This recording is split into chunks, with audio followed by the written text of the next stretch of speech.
Star Network is here. Oh, no punching! I'm real revolutionary right now. Support this man, Black Media. He makes sure that our stories are told. Thank you for being the voice of Black America, Roland. Stay black. I love y'all. All momentum we have now, we have to keep this going. The video looks phenomenal. See, there's a difference between Black Star Network and Black-owned media and something like CNN. You can't be Black-owned media and be scared. It's time to be smart. Bring your eyeballs home. You dig?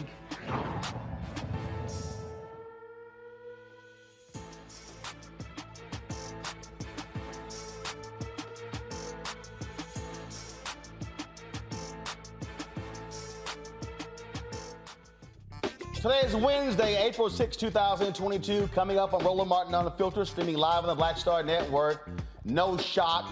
The cop getting away with murdering an innocent man. That's right. Today, no criminal charges will be filed in the case of Amir Locke. We'll talk with the family attorney about what is next. A 70-year-old black great-grandmother gets taunted and laughed at by Tulsa, Oklahoma police while possibly going through a mental crisis. We'll talk to her attorney, Damario Solomon-Simmons, and two of her children.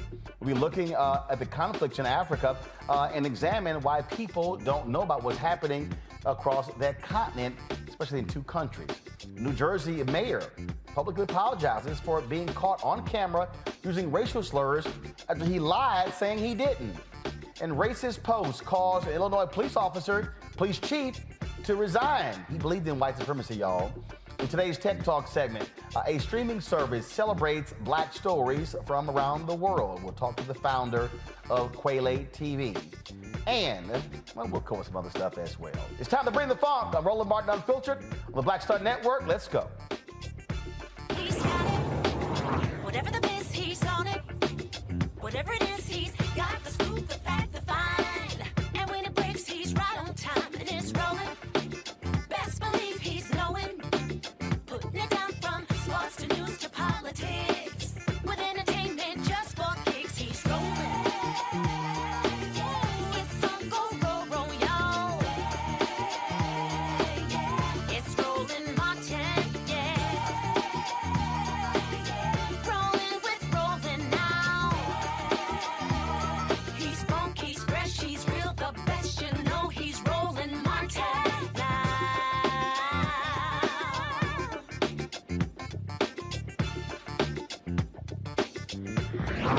Martin.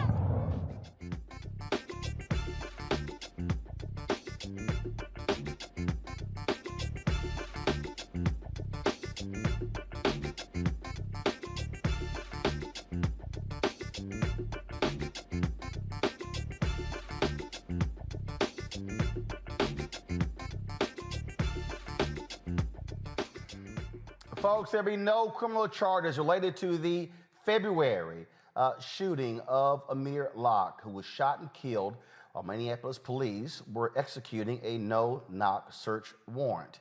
The Hennepin County Attorney, District Attorney Michael Freeman, and Minnesota Attorney General Keith Ellison released the findings earlier today. This is the reason why Freeman and Ellison said Officer Mark Henneman will not be charged. After a thorough review of all available evidence, however, there is insufficient admissible evidence to file criminal charges in this case.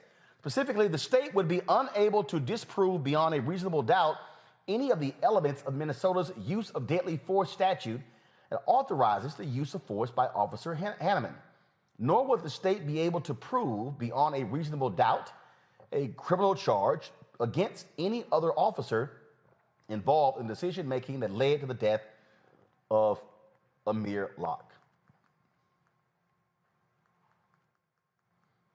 Amir Locke is dead.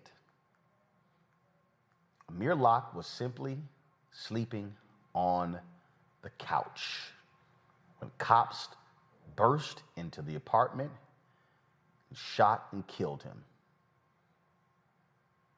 Karen Wells, the mother of Amir Locke, says she is not disappointed but disgusted by today's decision. If you had time to kick a couch 2 times, not one, but twice, you had time to de-escalate the situation of my melanin black son. My Lord. Now, you're going to have to deal with me. I've never been Minnesota nice, and I'm not from Minnesota. And I said that from the first day that I stepped soil on that city. I am not Minnesota nice. You got something different right here. I'm from a different state. We stand up. We speak up. This is who his mother is. I'm not going nowhere. On Tuesday, the mayor of Minneapolis, Jacob Fry, placed a permanent ban on no-knock warrants for the local police department.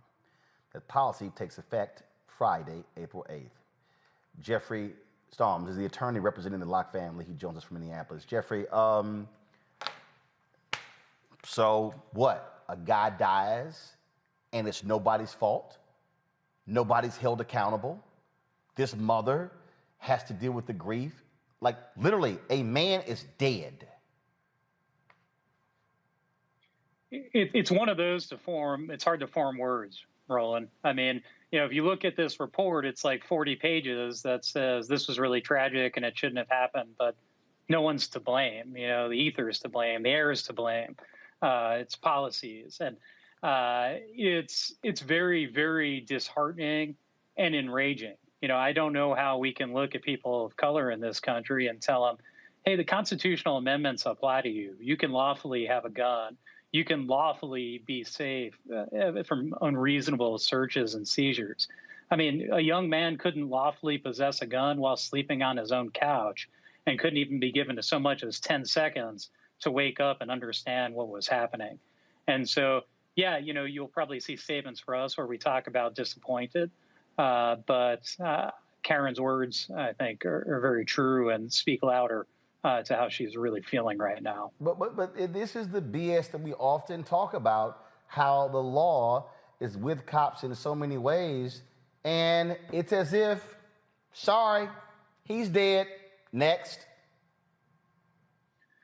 Well, yeah, think about the times that young black men have been charged with crimes in this country on flimsy evidence, right? And now we look at 40 pages of a report and a hired expert, all to basically say, hey, we don't think we can overcome issues with an affirmative defense.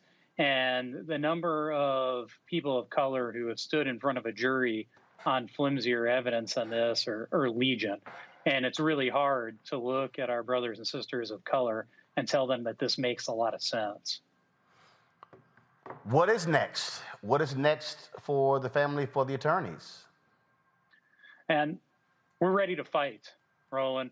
I mean, you heard it from Karen, right? And the family's energy and determination is going to, help push us and guide us. The resolve deepened today. Criminal justice is one part of it, and it's an important part of it. But, between, Attorney Crump and myself and Attorney Romanucci, we've collectively done this for 60 or 70 years, and no criminal charges is business as usual. We shouldn't become complacent with the handful of charges there have been. And that's why civil rights lawyers exist in this country, to push for civil remedies, monetary, but also non-monetary, to ensure that there are real policies in place that are implemented. There's real training to continue to push for local and national legislation.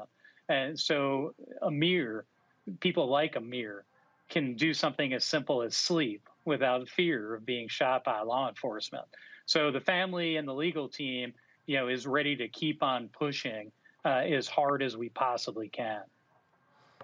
Jeffrey Storms, we appreciate it. Certainly keep us abreast of what happens next with the family in this case. Thank you, Roland.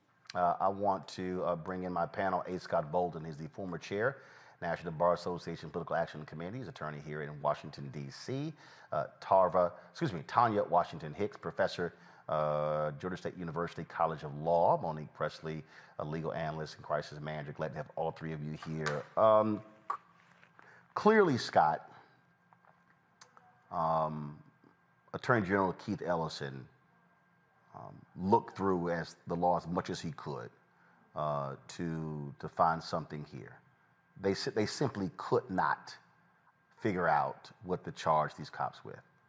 But it says a hell of a whole lot that when these police are using these no-knock warrants, busting into apartments, shoot and kill this young man who's sleeping on the couch, who's lawfully possessing a gun. Basically, what this is saying to black people, yo, you ain't got no Second Amendment rights. Roland, I got to tell you, I got a lot of trust in Keith Ellison, one. Two, as a former prosecutor, I've reviewed these types of cases. And I got to tell you, under Minnesota law, the law allows the police officers, whether it's a no-knock warrant or not, if they didn't have a no-knock warrant and went in, he had a gun. He was under the covers. They may have just woken him up. He may not have known what he was dealing with. He could legally possess that gun. But in that circumstance, once they see the gun, once he pulls it out, once he points it at the ground, whether he points it at them, the police, in their judgment, have the right to fire. This is a clean one. It's unfortunate. It is a tragedy. But Scott, this is a clean shoot right here. But Scott, hold on, Scott. Scott, hold on. I can accept Scott, hold on. But he had a gun. Scott, hold on. Scott, hold on. First of all, we have the video. Now, roll the video. At no point does he point the gun at cops. Wait. I'm not reading a report. My eyes. Roll video, guys.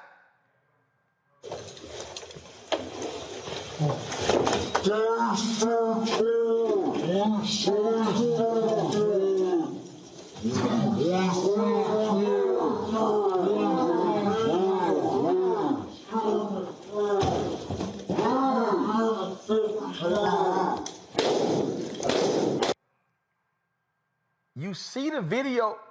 Scott, hold on. You see the video. First of all, y'all, fix that audio. I don't know what the hell was going on there while I was in slow motion. You see the video there. They come in. Dude's under the covers. Yeah. All of a sudden, I see hold up. I see flashlights, and literally, it's not even 2 seconds. But it's like, boom, covers come up, pop out. Yeah, but look, the covers came up, right? They see the gun, whether it's pointed at them or not, they see it. And now remember what the police are there for. It's a high-intensity warrant for murder, right? And the report also says that the people they're looking for are armed and dangerous. So when they go into that apartment, they're looking for people, they're looking for guns, and it is the most dangerous high alert they're at when they go in.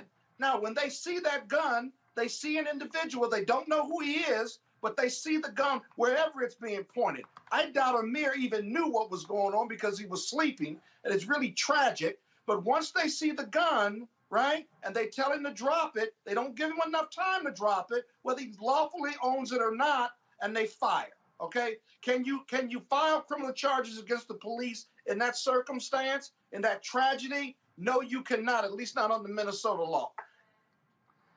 The thing that's the legal deal. That's the legal deal, and it's not going to change. The thing here, Monique, is they were executing a no-knock warrant, and the other police department didn't want that. They insisted on this. Had they followed the St. Paul Police Department, there would not have been a no-knock warrant. But they pursued it themselves to say, oh, we'll help y'all, and we're going to do it with a no-knock warrant. Okay. I mean, this is... I know what that, so we're left with... Scott just said. Go ahead. It doesn't negate anything that Scott just said. I can't hear you. I couldn't hear you. I can't hear you. Say it one more. Why? I don't know. Okay, now there you go. Now go ahead. Can you hear me now? Yes. Oh, great. I said it doesn't negate anything that Scott just said. I agree with you, and it is unfortunate. It's tragic. It's terrible. But what you said when you were speaking to the one family attorney, to me, is it's I don't know how else to say it except for one thing does not lead to another. You said, I mean, a man is dead. Well, actually, I'm sorry, your phone is breaking. Watching, and certainly those of us who are here on your panel, know just because someone is dead doesn't mean that a crime has been committed, that it has to be run through the law. There has to be a determination made about what the charges are. And I agree with Scott in this analysis. And you know, I have great respect to the lawyers who were involved. I'm sure that they will bring a wrongful death case. I'm sure that it will be successful. They've already cured the no-knock warrant issue that should have happened before. But again, that's not criminal. Well, that's civil. but Tanya, when Monique says, one thing doesn't lead to another? Actually, it does. And this is precisely why you cannot have no-knock warrants. This is precisely why if you're trying to apprehend somebody, it can't be this. You don't know who's on the other side of that door. I totally get homicide investigation. I totally get all of that. But the reality is there's a dead person who was innocent, who was not involved in any of this on the other side of that door. And if you do not have this no-knock warrant, they're not going into the apartment. The man is not sleeping, and he's not shot and killed under a blanket. Well, I'm glad the policy finally changed. Unfortunately, it changed too late for Mr. Locke. No-knock warrants were created to deal with drug enforcement, to ensure that people didn't destroy the drugs that the police were trying to capture. But they're being used in too many instances in circumstances that result in dead Black people. And I'm sure it rings hollow to the family to hear that this is tragic and unfortunate. That doesn't bring her child back. And I think the question we need to ask is that if people can be held harmless under the current law, what do we need to change the law to be so that these kinds of actions are considered criminal and treated as such? This is where there has to be a pursuit to change policies, procedures, and the law, Scott, Monique, and Tanya, because I keep saying this, death is death. Ain't no coming back from it. And the reality is, if you did not have a no-knock warrant, if you had a different situation here, this young man is not dead. And so, I'm not done. I'm not done. We can talk about, well, police and in terms of all the other things here. But again, we want the bad guys captured, not somebody who's innocent who ends up dead, caught in the crossfire of this. And that's why when you had Nakima Levy-Armstrong, who confronted the police chief and the mayor at the news conference and said, we told y'all to ban these long ago. We told you to ban these no-knock warrants before. Now you're going to do it after the fact, and another Black man is dead. But what does that have to do with why is Amir Hanneman? What does it have to do with charging Hanneman? What should he have been charged with because of this failing of the city? What is the point in outrage over a police officer doing what was lawful that he was ordered to do under? Because the outrage is somebody's dead. But you can't charge but the outrage can't be about the wrong man. The outrage is somebody is dead. Be at somebody. Okay, but do you want the wrong person charged? Does it matter whether it's What I want is for police officers not to continue to kill Black people, and in this case, when people are yelling, oh, Second Amendment rights for your protection, what it also says is, Black people, don't buy a gun, don't have a gun yourself, because even if you have a gun and you lawfully have a gun, you can still end up dead by having a gun. Let me add a if few they points. pulled their gun, they wouldn't be arrested if they had lived, because they would have had a right to use their gun in that situation. But if any person, white or Black, pulls their revolver on an officer under the current law, as Scott already explained, the shooting, they're not going to be able to bring charges for. And that is the misfortune and the tragedy of the state of the law. But what I asked you is why we are justified in being outraged about Hanneman not being charged when the law plainly says that he should not be. Because, again, there's a thing called just law and unjust. Scott, go ahead. Here's the deal. And I'm not blaming the victim. Let me tell you about no-knock warrants. If you didn't have a no-knock warrant, they'd knock, announce that they were the police. If that door doesn't get answered right away, they kicking the door in, and Amir is there with a gun. That doesn't necessarily mean he wouldn't get shot. if they come in after they've knocked and nobody's answered. What it does mean, though, if they did knock, he potentially could have been awakened and hearing, hey, police, that what could have happened. And then what? He still got the gun? No, because if he hears police, and then all of a sudden I hear, allow me to finish. If I hear police and now I hear that, yeah, I might not grab the gun. But if I'm sleeping on a couch, if I got covers over my head, and all of a sudden a door opens, I don't even hear anybody walk in, and next all of a sudden I see flashlights, I don't know who the hell's in here. We had the brother on the show from Florida.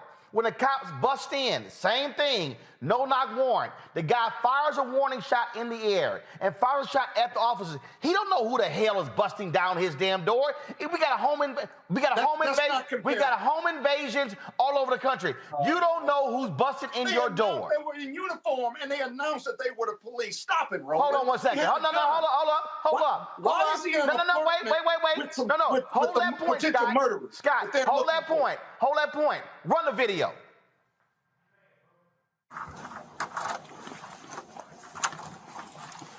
Police search warrant! Police search warrant! Police search warrant! Hands! Get on the ground! Get on the fucking ground! 7 seconds. Matter of fact, run it again.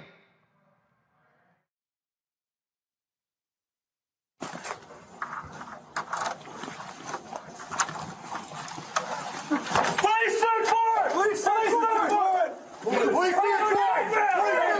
Hands! Get on the ground! Get on the fucking ground! 7 seconds. 7 seconds. 3 shots fired.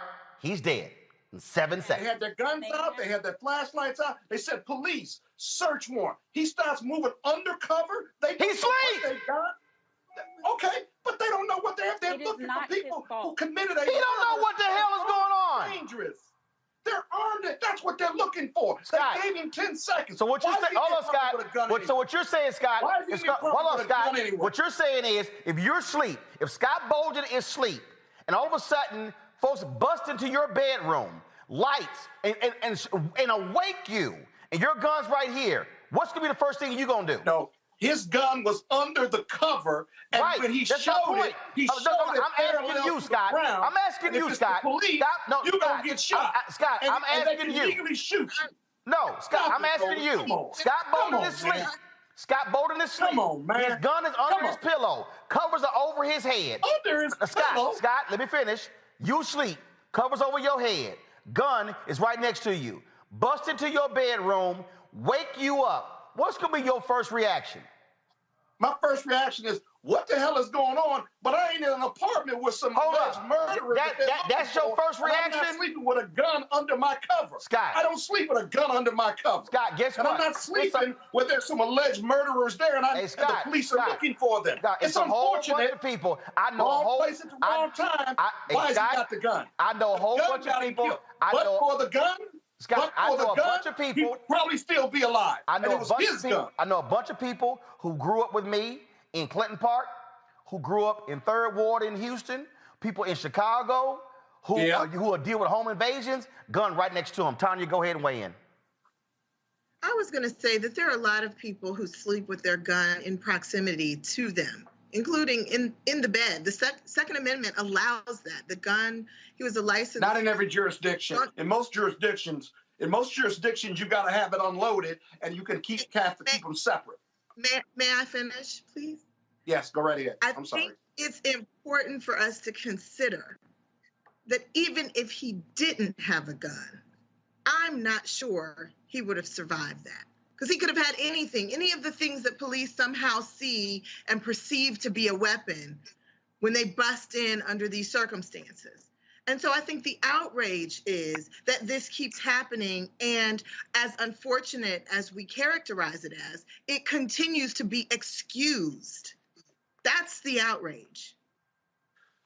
Monique? But we can't afford to make it about if the facts had been different than this, it likely would have been the same. I understand why others would want to do that, but My obligation is to say that on these facts, as a legal analyst, what the Attorney General did and what the state's attorney did was evaluate the evidence that is known to them. If more facts become available and come forward that somehow change what happened, if some intent surfaces for one of those officers, if one of them insisted on a no-knock warrant for a house where they knew the suspect was not present, anything like that changes, we're looking at a different factual scenario and therefore different legal analysis. But on these facts, what is clear is that the no-knock warrant was a problem. It was the determining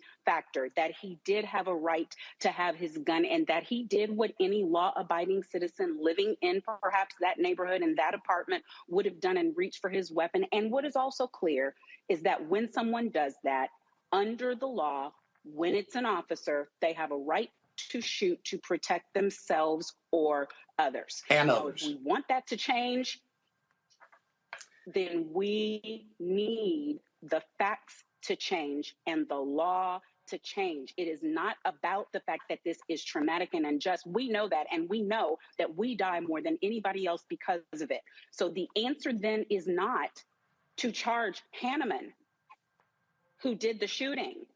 He's not the one who perpetuated the criminal act. The criminal actors are the city for maintaining no-knock warrants. And even that is not criminal because it was not against the law. So the law has now been changed and this death was wrongful and that will be answered. And unfortunately, that is like the balls and strikes of it, of where we are. And so I don't want people being upset thinking that they reached the wrong decision.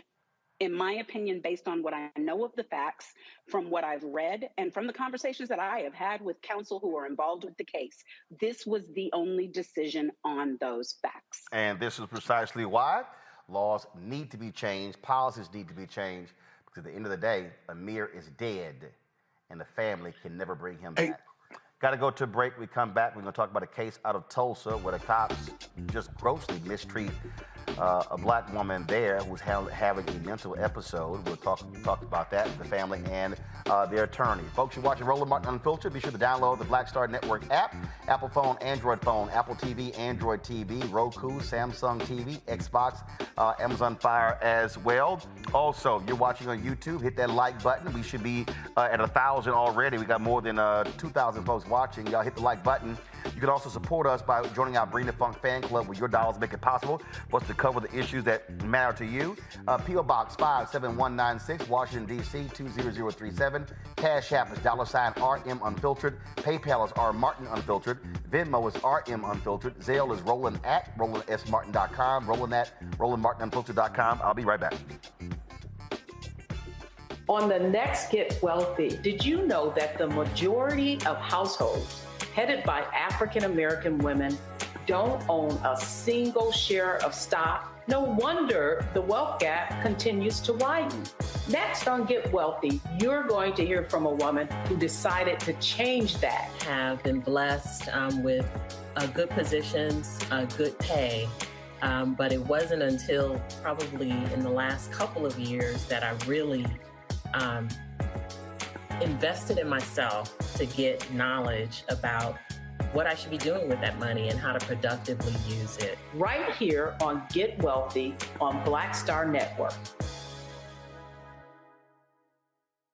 Pull up a chair, take your seat. The Black Tape with me, Dr. Greg Carr, here on the Black Star Network. Every week, we'll take a deeper dive into the world we're living in. Join the conversation only on the Black Star Network. It's Kim Whitley. Yo, what's up? This your boy Ice Cube. Hey, yo, peace world. What's going on? It's the Love King of R&B, Raheem Devon, and you're watching Roland Martin Unfiltered.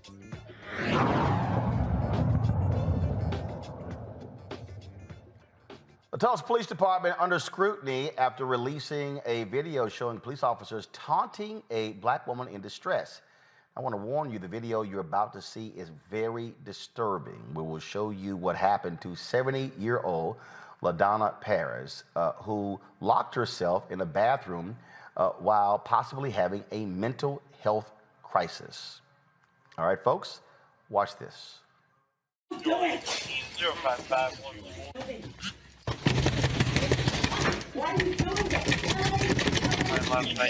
This is going to be so fun. White male 40, dark blue or dark.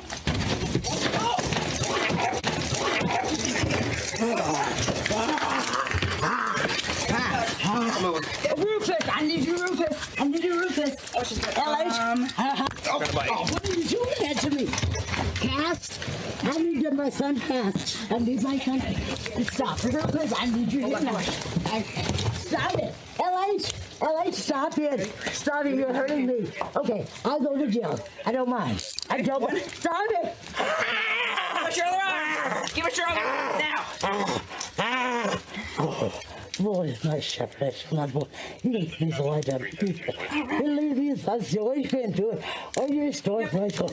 Surely goodness and mercy. You'll follow me all day. Get your hands on my pen. That is so nasty. Yeah, this was unnecessary. You're right. We didn't have to do any of this. And I'm sorry. I'm really, really sorry. Okay.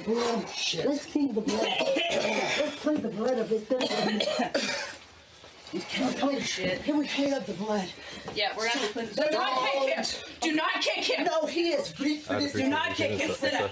LH, this is not right. It's not right, sir. It's really not. My grandfather was. Yep. Get up. 322. Thank you. Thank you. Can we get in, sir? This is not right. I said sit down. Sit down. I will. Okay. You're hurting me, please. Joining me now, the attorney for Ms. Parrish, Damario Solomon-Simmons from Tulsa, Oklahoma, two of her children, Kendra Jackson in Texas, Chris Williams in Arkansas. First and foremost, sorry you, of course, had to see that video there, Kendra and Chris. Was this a mental breakdown? What was this? What actually happened here? Roland, thank you for having us on. Go ahead. But thank you for having us on, Roland. I don't know if that was to be. No, that was actually to Kendra or Chris. Kendra, okay, Chris? That's fine. Yeah. So Mom had been having hallucinations early that morning. I want to say about 3 a.m. She was texting the family. She was seeing things, and we had been trying to get in touch with her for several hours. Eventually, we were able to locate her. She was at school. She was at seminary. Where they were very concerned about her behavior and had called me. And I had called my brother, Chris, to come to the school because I was out of town. And that's kind of where it started. And then the paramedics were called out to her school because they recognized that she was having an episode and they did not want to put her behind a wheel. So that's how it started. Chris, was this the first time she's ever done this? It's not the first time that she's done this. It's not the first time that this has happened. But, as if you have someone close to you that's dealing with mental illness, it's a sliding scale. So she lives on her own and she's productive.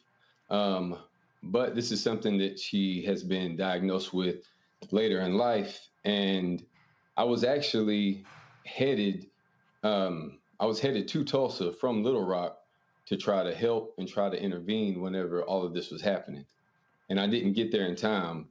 And by the time I got there, I drove around and looked for her in Tulsa and couldn't find her. And I just happened to log on to the Tulsa County website to see if, by chance, if they took her to jail, if there was a misunderstanding, because I knew she was scared. So I didn't know what might have transpired. And so I just happened to log on and saw that they had taken her to jail. And that's where it started.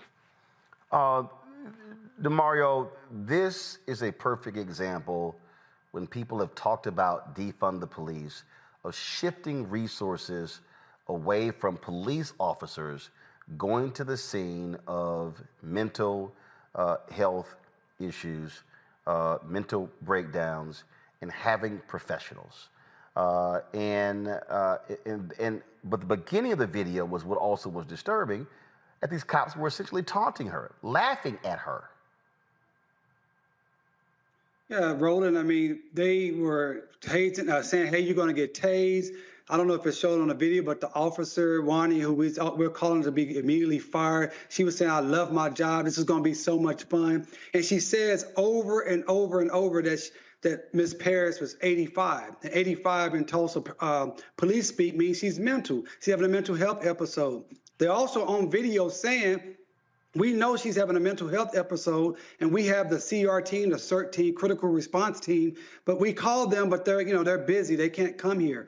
So they knew for a fact that she was having this mental health breakdown, and they treated her like less than an animal. They treated her worse than they would treat a dog. And not only did they do this to her, did they cause her physical injuries, but they put 7 bogus charges on her. They charged her with assault and battery on police officer. They charged her with resisting arrest. They charged her with animal cruelty. They charged her with attempted arson. Completely bogus. Took her to jail. They took her to the Tulsa County Jail. They didn't give her any help. They knew she was having a mental health breakdown. They took her to jail, and Roland, and for everyone that's listening, need to understand, she spent 30 days in jail.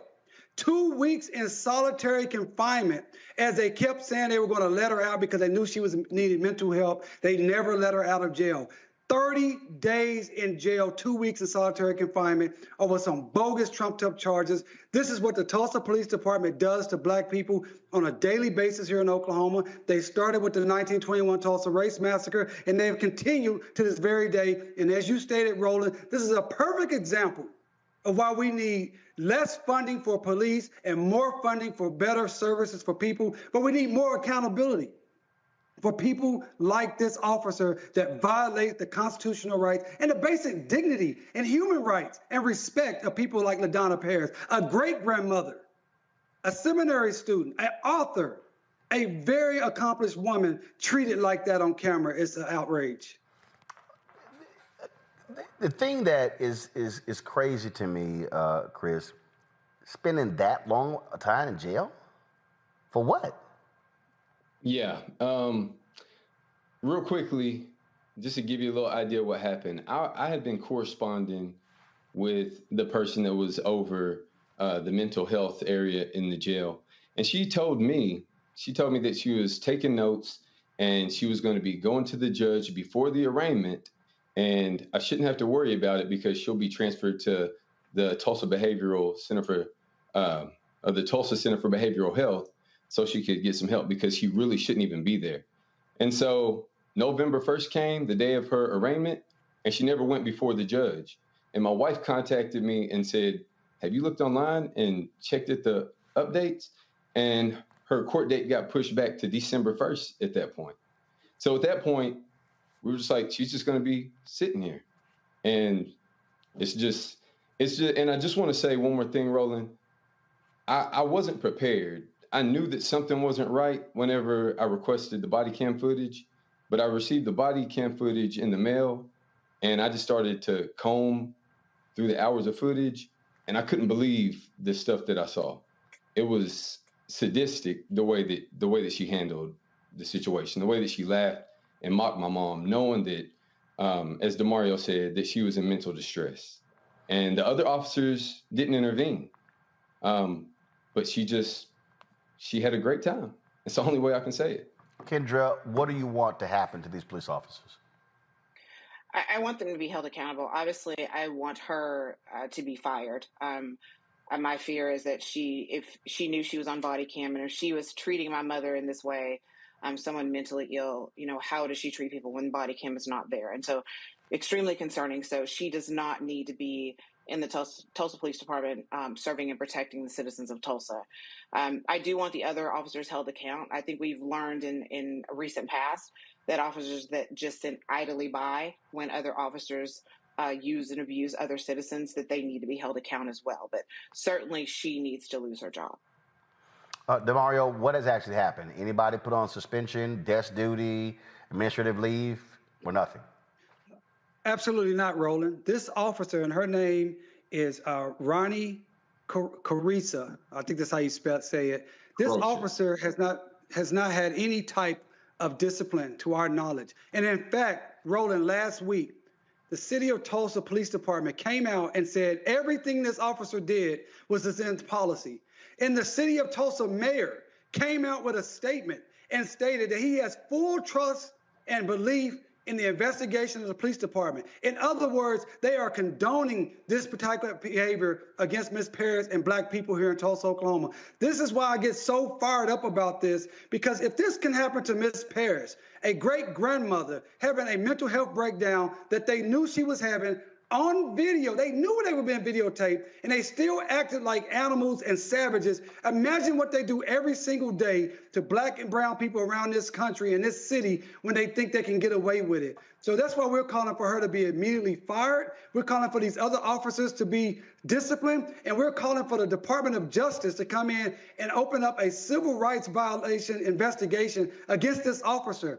She intentionally violated the rights of LaDonna Paris. They must be held accountable. We will not stop until we see these officers and the city of Tulsa held accountable for what they've done to LaDonna Paris. And I hope everyone that's listening will go and sign our petition telling the city of Tulsa Mayor G.T. Bynum to fire this officer immediately. Here is the statement from the Tulsa Police Department.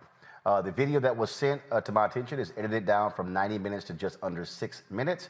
To be clear, the banter between the officers outside of the presence of the suspect can be received as unprofessional and has been addressed with the officers. The overall actions of the officers and the way in which the call was handled is within the policies of the Tulsa Police Department. In summary, we were called to a location by staff to remove an individual who was trespassing. The suspect used an aerosol can and lighter in an unsuccessful attempt to set a fire. Officers attempted to call our community response team to the location, but they were unable to respond. After 34 minutes of unsuccessful verbal coaxing, Paris still refused to open the door and surrender. Officers forced entry into the small bathroom and quickly secured Paris with minimal force. When loading Paris into a vehicle, she kicked an officer. During and after transport, Paris was compliant with officers. Chris, you're shaking your head. I am. Well, first off, what they initially said in that statement about it being condensed down to 6 minutes. Listen, regardless of the span of time of the complete body footage, the officers did what you saw on a 6-minute video. And it's disgusting and it's vile. And I mean, without getting too granular with it, a lot of that stuff that they're saying is ridiculous. And it's just so sad that I'm not surprised, but it's so sad that they're not willing to step up and hold her to account. Damario, last point here. When you hear them say that, well, it was edited down, but also shouldn't it be a concern to a police department that your community response team didn't get 34 minutes and they still hadn't arrived? That's a problem. Yeah, also with that statement, Roland, they completely did bold-faced lying. Number one, the call from the Habitat for Humanity, they knew Ms. Paris and they were concerned about her. They knew she was having a mental health breakdown and they communicated that to the police. She was not trespassing.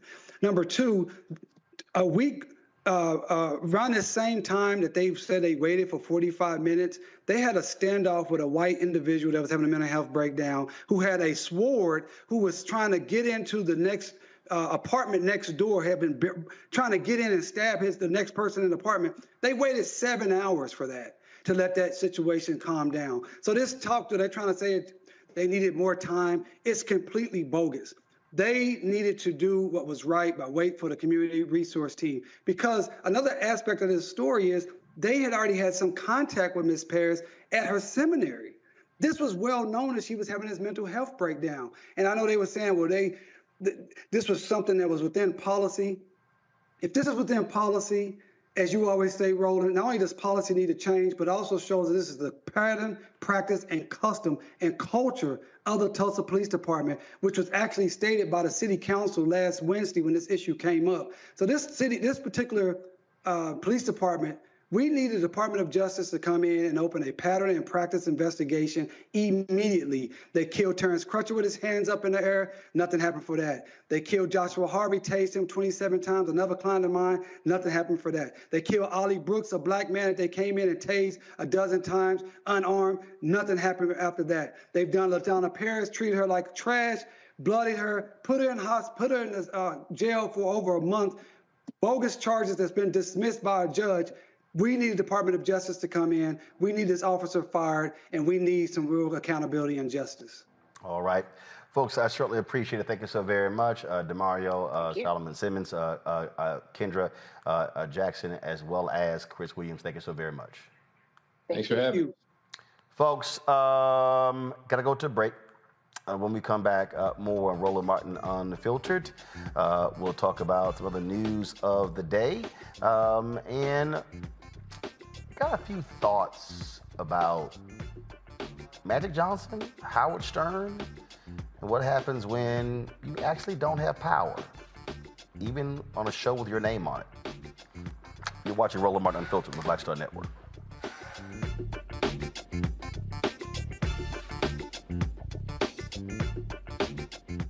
On the next A Balanced Life, April is Autism Awareness Month. We will be having a very special conversation on education, advocacy, and working in that space.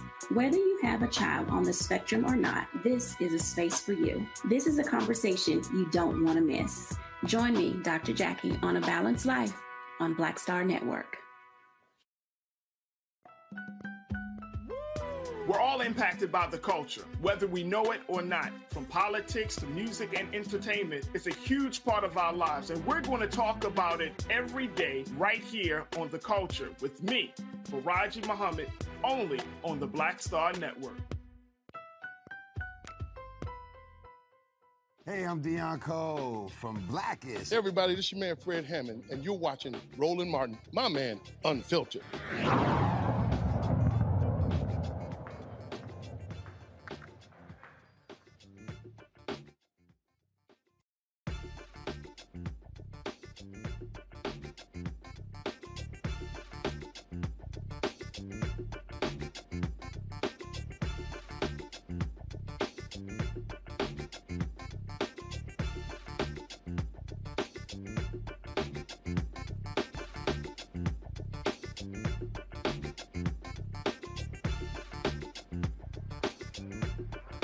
So Apple TV, Apple Plus, has a docuseries coming out April 22nd that features Magic Johnson.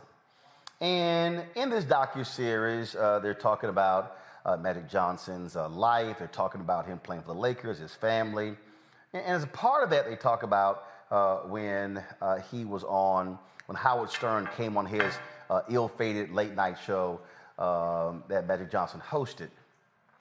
And Howard Stern made some comments directly to his face, joked with him how much fun Magic had to have had by catching AIDS. Magic has to correct him, saying it was HIV. He talked about that how Howard Stern, how he was blacker. He was blacker than Magic Johnson. Told him he should have used he should use Ebonics on the show. And so Magic has been quoted as saying, man, I wanted to punch the guy. But the thing that caught me the most when I saw this, when I saw the segment, was that Magic said that, well, you know what, the bookers, the producers, hey, they ran the show, and really that was nothing more than I could do. And I thought about that for a second, and you know, one of the things that I think people do, people are very quick to talk about how so-and-so has power. You hear that all the time. The most powerful person in music, the most powerful person in Hollywood, the most powerful person in media, and oh, how much power. I remember when Michael Jordan was in the NBA, and folks talked about Michael Jordan is the most powerful basketball player in the NBA. Folks say right now that LeBron James is the most powerful person. And what I often have to remind people is that no, Michael and LeBron, in this case, Magic, no, they had influence. They had influence. They had leverage. They didn't have power. They didn't own. They didn't control. They had leverage and influence. In fact, when Michael Jordan came out of retirement to play for the Washington Wizards, the Wizards had never in their history made more money. They had never made a profit. Stands were filled. Then Michael decided that, you know what, I'm done playing. So he said, I'm going back to get my job. So he walked into a meeting with Ted Leonis, who was the owner of the Washington Wizards. And he comes in and getting his job back. Well, Abe Pollan is sitting across the table. And Abe Pollan says, well, Michael, you know what? We're going to go another direction. Abe Pollan hands him a $10 million check. He thanks him for his services. Michael, he's confused. What's going on? Michael gets pissed off. Michael gets up, walks out, leaves a $10 million check on the desk. And Michael storms out, gets in his Jaguar, drives off the lot. And folks are like, oh my God, I can't believe that happened to Michael Jordan. And I said, when I read the book, I said, Michael Jordan learned the difference between leverage, influence, and power. And we were talking about this idea of power, Tanya, Monique, Scott. I'm always trying to explain to people, you better know the difference between the three, because we too often make the mistake by saying somebody has power when all they have is leverage and influence. Scott. Roland, I think you're absolutely right. I think you're absolutely right about that. And there's a huge difference. Just like there's a big difference between being rich and being wealthy. You got to know the difference. So, you know, when you own something, you're in the ultimate control. You own the show. You own the rights, the trademarks, and what have you. You decide who gets to say what, do what the program is going to be, right? When you are an influencer and you're getting paid by the owner, you have far less influence, right, and control than the owner. But power is perception. And so third parties and the masses believe if you're rich, if you're famous, and if a baseball team or football team pays you and you're a superstar, then you are a powerful human being in the United States of America. Not so fast. You are influential, right? You are popular, right? But that does not mean you are powerful if you can't decide what you're going to do, who's going to do it with you, and how you're going to implement the plan and goal of either your team or your business or what have you. And so for me, I love being an owner, part owner of a big law firm, right? Because I generate business. I argue about my money at the end of the year, but I can't be fired as a lawyer.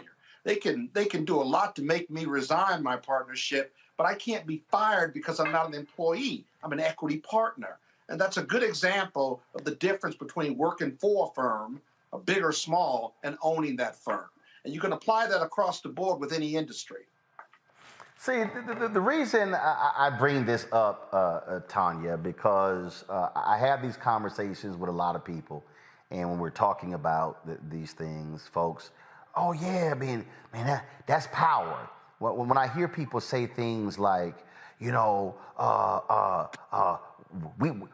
we own the culture, we control the culture, and I go, really? Well, who tells you when you can put your music out? Who tells you when you can put your clothing line out? See, I think for a lot of people, what we have to understand is, for a lot of us, we think signing big deals where we're given a so-called big check is power. But if you're being handed $10 million, I think back to Master P when he had a meeting with Jimmy Iovine, and Jimmy Iovine offered Master P $1 million to sign with him. And Master P said, you know what? I'm gonna run some errands. I'm gonna think about it. And Alvin said, if you leave here and don't sign this deal, take this $1 million, you'll never sign another deal in this town. And he got on the plane with his brother C. Murder. They were flying back to Louisiana. He was like, and so C. Murder goes, man, what were you doing? It's $1 million. He said, if that white man offered me $1 million, he said, how much you think I'm really worth? That's somebody who's thinking totally different when it comes to power, influence, leverage. Absolutely. And I'm glad that you used Michael Jordan as an example, because as much as he was paid to play, the real comparison is how much money was generated when he came to a city to perform. I mean, restaurants made money, the city made money. I mean, he was generating more money than he was paid. Power is often, and power brokers are often invisible. We don't know who they are. But those who are influencers and those who have leverage only have as much influence and can wield as much leverage as those in power allow them to. See, Monique, I love when we talk to certain people, and I love it when people talk about, you know, who has power and who's doing stuff. And a lot of people out there who watch boxing, they crack jokes about Floyd Mayweather. Folks say, oh, he didn't slug it out, stuff along those lines. But Al Heyman taught Floyd Mayweather about power. Al Heyman was a music promoter. He promoted the old Budweiser Superfest. He was a concert promoter. And so Heyman sat with Floyd Mayweather and he said, Floyd, why you boxing for the small amount of money and Bob Arum, the promoter, making way more money than you? He said, have you read your contract? He said, you know you can buy Bob Arum out for $750,000. And you can promote your fights yourself. So when Floyd did that, so when people hear these stories, Floyd Mayweather made $125 million. What they don't realize is, had Floyd Mayweather stuck with the previous deal, Bob Arum would have been the one making 60, 70, 80, $90 million. Floyd would have been making 15, 20, 30. Now, I'm not scoffing at 15, 20, 30, but I would think 150 million is more than 15, 20, or 30 million. And they flipped the power dynamic. All because he said, read your contract. If you pay him the $750,000, you can control your own destiny. And that's why Florida's able to fly away once on private jets. He owns buildings in New York because he made more than $500 million because he flipped the switch on that deal. He changed the dynamics of who had leverage, influence, and power. Yes, but power is not money, right?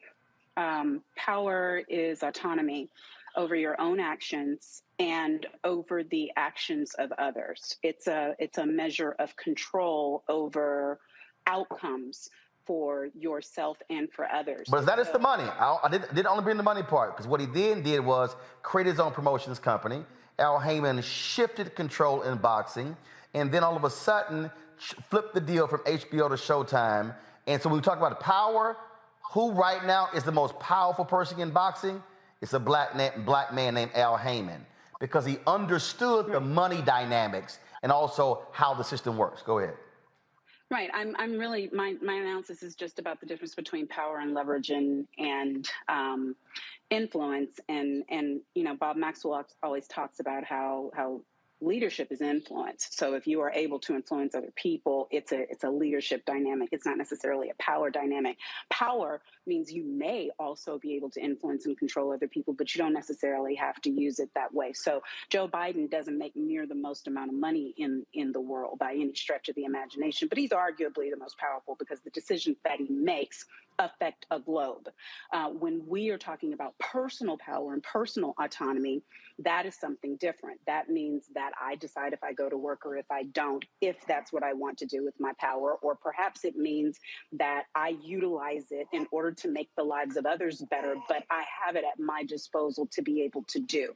So I just think that the conversation is more nuanced than that, that there are people who have a lot of power and who are terrible leaders and have zero influence, and there's a difference, obviously, between being an influencer and that you have followers, like 1 million people following you, but you couldn't get that 1 million people to pay $1. So in all the different lanes, it depends on what the true definition is that you hope to utilize it for, and whether your power is individual or collective. Say, with voting, we all have power, because as powerful as Joe Biden is, we control whether he's in or out. So I just think there are lots of different ways that we can look at this. Of course. I don't think that the person who goes to a job is necessarily less powerful because they choose to not have their autonomy in that area, but they may be able to well exert it in others. So, well, and again, the person who goes to a job is a lot different than the person who can call them and say, you don't have a job today. And so I just think a lot of times a lot of folk make that mistake when we talk about the person who is indeed in power. And so I just want folks to understand the difference between power, leverage, and influence. Let's talk about what's happening on the continent of Africa, folks. We've been seeing the stories about Ukraine, but there are several conflicts happening across the continent. Friday, we talked to Simon Ding, a former enslaved Sudanese child turned human rights activist, about what was happening in South Sudan. Well, Sunday, South Sudan's president and his deputy agreed to unify the military command of the security forces, hopefully ceasing clashes between government troops and forces loyal to Vice President Riek Machar, raising the threat of another outbreak of severe fighting. In Cameroon, the conflict is between Cameroon's military and separatist forces from the two Anglophone Northwest and Southwest regions. This conflict has been going on since October of 2017. This deadly civil war is between two colonizing governments, the French and the British. So why don't we hear about what's happening much in these African nations as we hear about Russia and Ukraine? Right now, Milton Alamadi, he's the publisher of BlackStarNews.com and an adjunct professor at Columbia University and John Jay College. He joins us from New York. And I would assume that BlackStarNews.com comes from that one that was Marcus Garvey's cruise ship. Also, you have the Black Star there in Ghana that was erected under Kwame Nkrumah, correct? Correct, 100%. Which is also the inspiration. Which is also why this is called Black Star Network. Glad to have you here. As someone who covers these things, give people an understanding of the death toll that has been experienced in these conflicts, not just South Sudan or Cameroon, but also happening in Ethiopia. Well, I don't even know where to start. I think the best way to understand conflicts in African countries is to what degree do Africans have control over these conflicts? So let's look at Cameroon, for example. You have a person who's been ruling, the same person ruling the country for 40 years now, president/dictator, imposed and supported by the French. And the French have no qualms about the number of people being killed in this conflict because they support the French-speaking side. Cameroon has a unique history. That same country that now forms the nation of Cameroon has a part that was French colonized, as you indicated, and that's the majority population. And the other side, which is the Southwest, which was English colonized. And how did it come about like this? After Germany was defeated in World War I, England and France then split up that territory that used to be controlled by Germany. And then after independence in 1961, the United Nations conducted a plebiscite, and there were only two options. Either the English side could unite with Nigeria or unite with the French-speaking side. There was no option for independence, which is actually what they wanted. And then they had a federation, a federal government The president came from the French-speaking side. The vice president came from the English-speaking side. But then, about 10 years later, the French decided to ditch that constitution and had a unitary constitution, and all the powers concentrated in the presidency. And that's when the conflict really started to flare up, because the southern part, where the oil is actually concentrated, now it became marginalized. And what they started to do was to try to impose French language in the schools, in the judicial system, throughout the country, including the Southwest. And that's why you have the second flare-up from 2017. Tens of thousands of people have died because obviously the French-speaking side has the bigger army, the national army, supported and financed by France. And get this, the so-called president of the country himself lives most of the year in a luxury presidential suite, not in Cameroon, but in Geneva, in Switzerland. And that's where he supposedly runs the country from. So that's why the people in the Southwest are now agitating. And in 2017, they were asking, their demand was, let's go back to the federal system we had. But now they're saying because of the brutal reaction by the government, they now want a separate nation of Amazonia. And that's what they've been fighting for. So the death tolls, of course, amounts in the tens of thousands in Cameroon, the same thing in Ethiopia, the same thing in South Sudan. And at the end of the day, this is what I like to say. If Kwame Nkrumah's argument had won the day in 1963, when the Organization of African Unity was being formed, and he said, folks, let's form a United States of Africa, we would not be having a lot of these conflicts. Because number one, Africa, as a United States of Africa, will be able to control its resources and not have to be subjected to what we actually have is a neo-colonial environment by the former colonial powers, primarily France and Britain, and now joined by the new neo-colonial power in Africa, which is the United States of America. I mean, that really speaks volumes. And so here we have French weighing in on what's happening in Ukraine, but saying nothing about Cameroon. Right. I mean, it's preposterous. And, but it's folks like us that can make this demand that this be inserted into the conversation. And I'm glad you brought up Ukraine. Look at the anti-Black, anti-Africa racism that Africans who study or work in Ukraine were subjected to. And if you notice, the so-called mainstream media had ignored that story for several days. The New York Times didn't pick it up till like 4 or 5 days later, when it had been all over social media. And here's the disappointing part as well, Roland. Many of our own brothers and sisters who work for many of these corporate media outlets were not brave enough to speak about this story. It's as if we need permission. They do. From European Americans.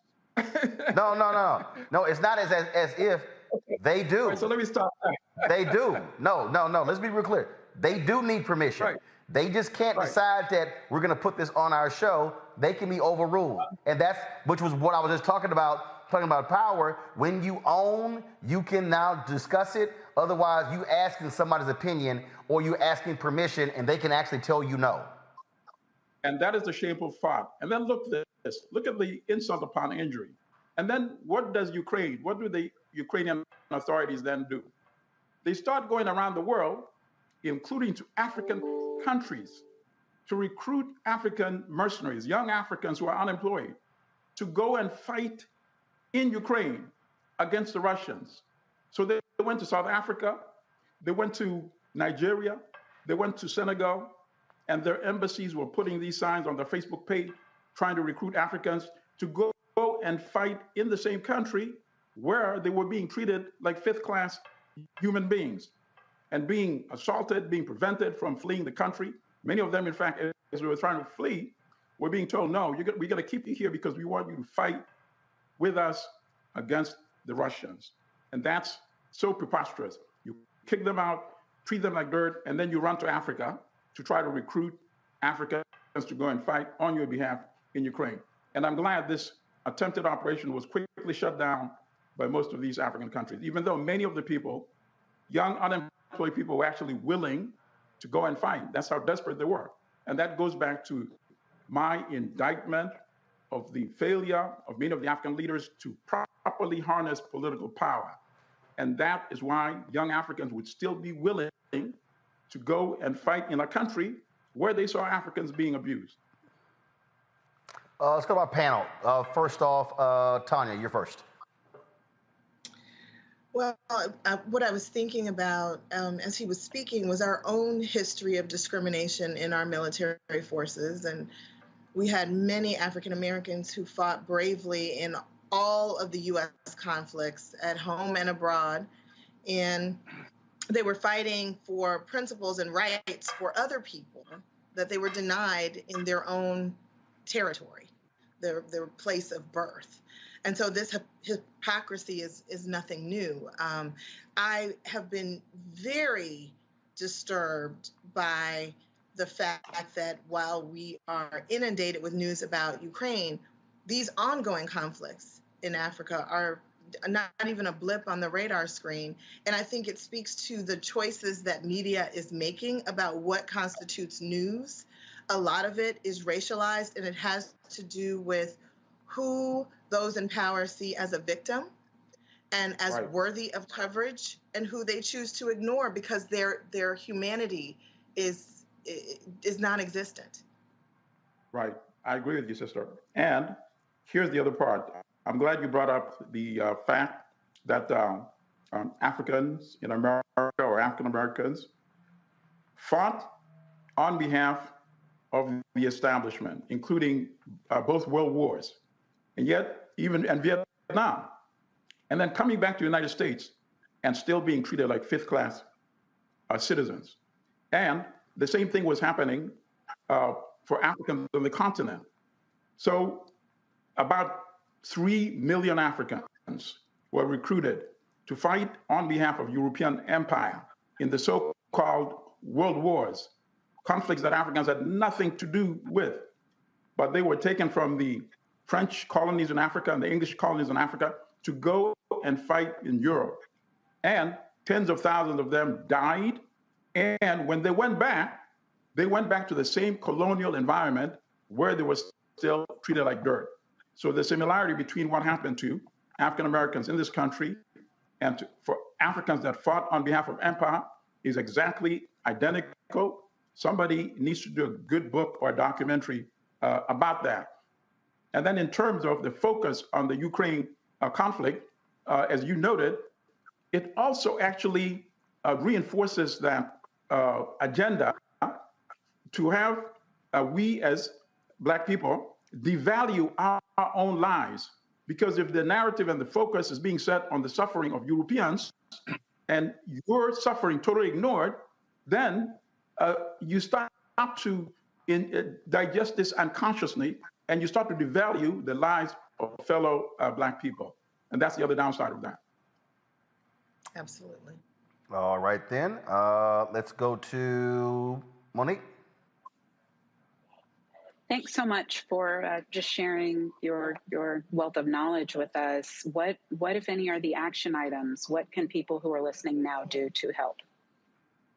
Okay, very good. In terms of the focus, we need to have focus on conflicts in Ethiopia right now because, and anyone should be excused for not knowing this because it was not covered anywhere. But about a week ago, the fighting parties, which is the federal government in Ethiopia and the region of Tigray, signed a cessation of hostilities agreement. So this should be built on.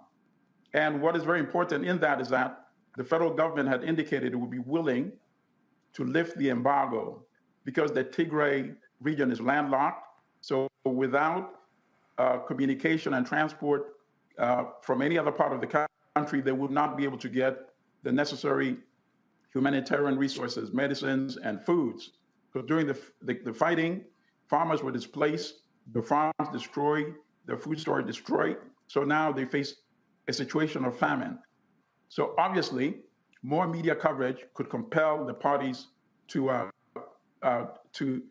to honor the obligations per the agreement and to build from there so that they have a permanent ceasefire and then go on to political discussions, how to resolve the political differences they have in the country. Cameroon gets no coverage at all. And that is primarily because obviously the US and French, fellow neo-colonial powers. So it's like, you know, you scratch my back, I scratch your back. And I think it's very shameful that corporate media, which often in this country, as we know, reflects the position of the US administration, even though they deride media in Russia without looking into the mirror at themselves. So it's platforms such as this where we're now having this discussion that we can shame the other media to also do the right thing and do the coverage, but we should also be able to put pressure on the United States government that even though this is a French sphere of influence, as Africans in this country, we care about our sisters and brothers, so you should take an interest in this as well. Scott. Yeah, the history of, Doctor, thank you for sharing, the history of the exploitation of Black people, whether it's in wars. Scott, hold on one second. Doc, go ahead. Say it again. It's not. Well, first of all, that's a Black thing. You know, Black people, we call everybody Doc, so don't worry about that. So don't worry about that. That's a Black thing. Scott, go ahead. You know Black people, you see the janitor. What up, Doc? Don't even worry about that. Scott, go ahead. Doctor, you should take that compliment and don't correct me. Precisely. Thank you. Right, exactly. But thank you for sharing. The exploitation of Black people is as old as history. Men and women of the darker hue all around this world. And so, given that fact, what is the formal or official position on these African conflicts, these conflicts in African countries by the U.S. as well as the UN? And does it say, whatever their position is, does it say anything about how they perceive the geopolitical importance of these African countries who are having civil conflicts or conflicts with their neighbors? Right. Okay, to be honest with you, they really don't care. They don't care at all. And which brings the other more serious question. Are these countries truly independent? And my answer is no, they're not. What happened is many of these former European colonial powers, and now, of course, in concert with the United States since the 1960s, have come to the conclusion that it is better to have neo-colonial regimes in African countries. So in other words, you may have an African prime minister or an African president, but all of them effectively serve the interest of the global European establishment, Europe and the United States. So they get a blank check. So that is why they can kill as many fellow Africans without any retribution from the West, because they're not really doing anything that violates the interest of the West. So let me give you the classic example. In 1990, October 1, 1990, Rwanda was invaded from Uganda. Uganda has a neo-colonial US puppet who's been in power for 36 years. His name is General Yoweri Museveni. So Museveni had convinced the United States that we can actually displace French neo-colonialism from Rwanda with US English-speaking neo-colonialism and use me as the conduit. So from 1990 to 1994, even though fighting was going on in Rwanda, exacerbating ethnic tensions between the Tutsi minority population and the Hutu majority, nothing happened. France, the neo-colonial power, brought the issue to the United Nations Security Council and said the invasion from Uganda is a war of aggression and could escalate things drastically in this country, which has ethnic volatility. So we should treat this as a war of aggression and force Uganda to withdraw. The United States blocked that attempt because the United States obviously was interested in displacing French imperialism from Rwanda. Fast a little forward to 1994. The plane carrying the Hutu president is then shot down. And lo and behold, things that had been predicted for the 4 years that the fighting was going on suddenly erupted. The genocidal massacres. Hundreds of thousands, estimates rate from 800,000 to 1 million people killed. The United States was a big part of this conflict by having supported the Ugandan invasion. But you don't get that in any of the narratives. And what was the primary target? The primary target was to take control of Rwanda in order to have access to the phenomenal resources of neighboring Congo, Eastern Congo. Eastern Congo, perhaps per square inch, perhaps one of the richest real estates in the world. You find anything and everything there, you name it. And here's the other thing. After the French influence was displaced from Rwanda, the invasion then went on into Eastern Congo. And anybody can do the research. The estimates of people that have died in Eastern Congo range from 6 to 7 million. But at the same time that mountains of bodies are being created, guess what?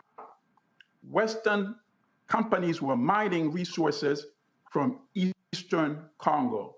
This was a very well-planned, genocidal, profitable war. If anybody goes to the website of the United Nations and search which companies benefited from resources of Eastern Congo during this conflict, it will list major Western companies.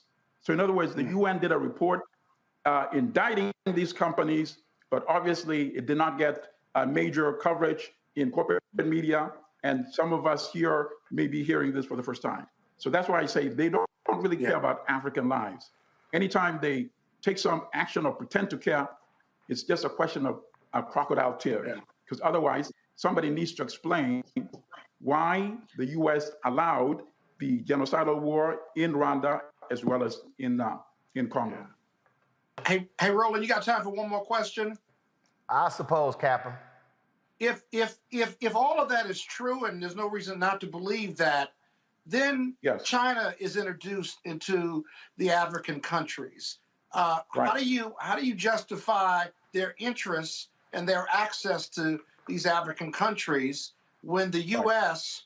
And the UN, other countries, seem to be hands off, as opposed to China that has heavily invested in Africa in several countries?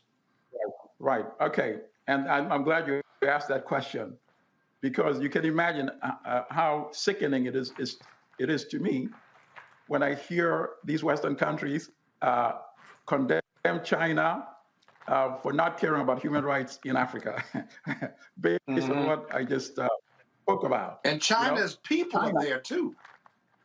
Of course, China, and that is why they're really envious of China. And I'm not saying this to praise China, because China, in a way, is a new imperial power in Africa as well.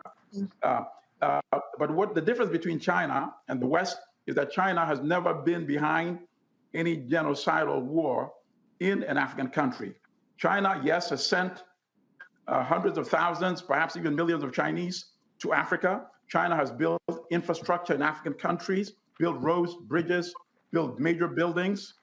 But at the same time, China is now also leveraging and working itself into controlling African countries by virtue of all these loans that China has been lending. But the last person to tell African countries, to warn African countries about China, the last person should be anybody from these Western countries who are actually behind all these genocidal wars.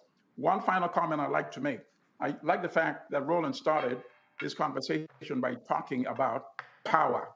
African countries own all the resources that is creating wealth and prosperity everywhere else around the world except in Africa. So while they may hold all the resources that the West and China now covet, they don't have power by virtue of not controlling the price at which those resources are sold. Well, as the president of Ghana said to me, he said, how can the richest continent in the world have the poorest people in the world. That simply cannot be the case. Mohsen Alamati, publisher, blackstarnews.com. We certainly appreciate it. Thank you so very much. Thank you so much. All right, folks, going to a break right now. We come back. Our Black and Missing Person of the Day. We always, of course, talking about that. Plus, you'll hear from Senator Gary Peters, who is leading the Democrats' effort to take back or keep control of the U.S. Senate and expand their control. That's next on Roland Martin Unfiltered on the Black Star Network. Now, did you ever want to do a soap opera? I did it before, Another World. I did it years ago with Joe Morton, Morgan Freeman, called Another World. It's defunct now, but that's how I started in TV. My first job. My very first TV job. Joe Morton and Morgan Freeman were on a soap opera? Together. Yes, I know. Oh, I loved it. I played a prostitute. I was real raw. My name was Lily Mason. I was a hoe on Tuesday, and I owned the town 2 weeks later. That's how they do you. Right, that's how soap opera. You evolve. Yeah. Right. So now I'm on this, but I'm rich right from Jump Street. So I'm loving it.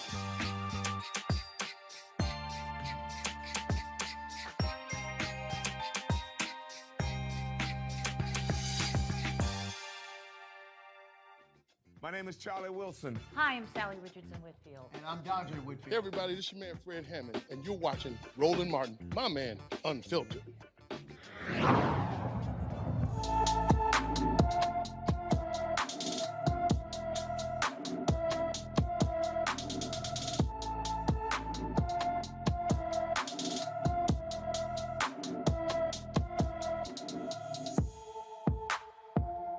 DeMarco Bradbury has been missing from Hamtramck, Michigan since March 28th. The 16-year-old is 5 feet 1 inches tall, weighs 139 pounds, with brown eyes and black hair. Anyone with information about DeMarco Bradbury's whereabouts should call the Hamtramck, Michigan Police Department at 313-800-5281, 313-800-5281. All right, folks. First off, YouTube, Facebook. Y'all need to get y'all likes and shares up, okay? We should be at 1,000 on YouTube. We should be at a larger number on Facebook. So by the time this Senator Gary Peters interview ends, we should be at more than 1,000 likes on YouTube, especially with almost 2,500 of y'all watching right now. All right, folks, earlier today I talked with Democratic Senator Gary Peters of Michigan. He leads the Democratic Senate Congressional Committee, which of course is tasked with re-electing and winning Democratic seats in the United States Senate. We talked about Judge Ketanji Brown Jackson, what they're going to do to speak to African Americans in this midterm, and how are they going to overcome the low poll numbers of President Joe Biden. Here's our conversation. All right, Senator Gary Peters, let's get right to it. First of all, glad to have you here. It's been a couple of years since I was there in Detroit when you were in that tough re-election campaign against John James. Yeah, absolutely. And it was wonderful to see you in Detroit, and it's really a privilege to be on your program. Thanks for having me on.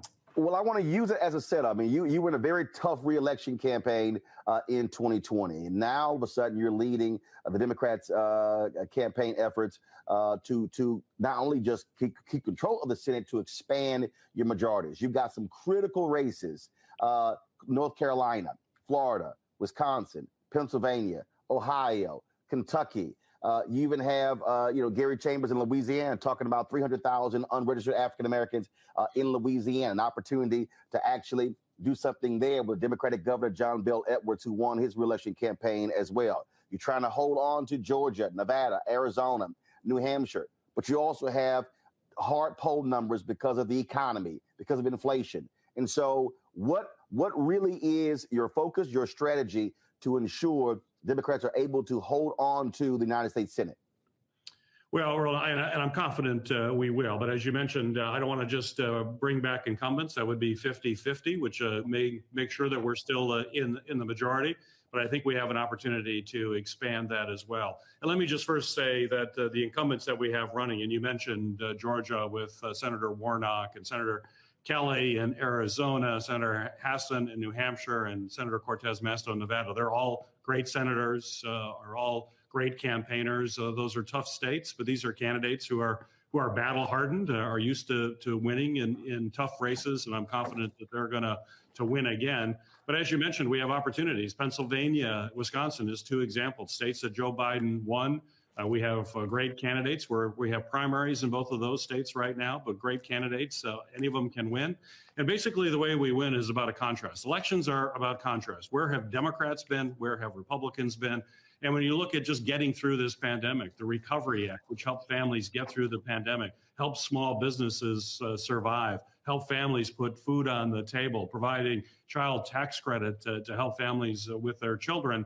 Those were Democratic initiatives, and not one Republican voted for them. They were against all of that help that people received.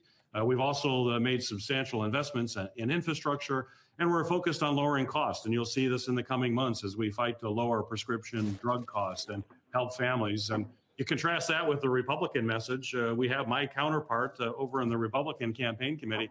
In his plan, he says if Republicans take the majority, they want to raise taxes on half of Americans. Folks, middle income and lower income folks, that's where they want to raise taxes.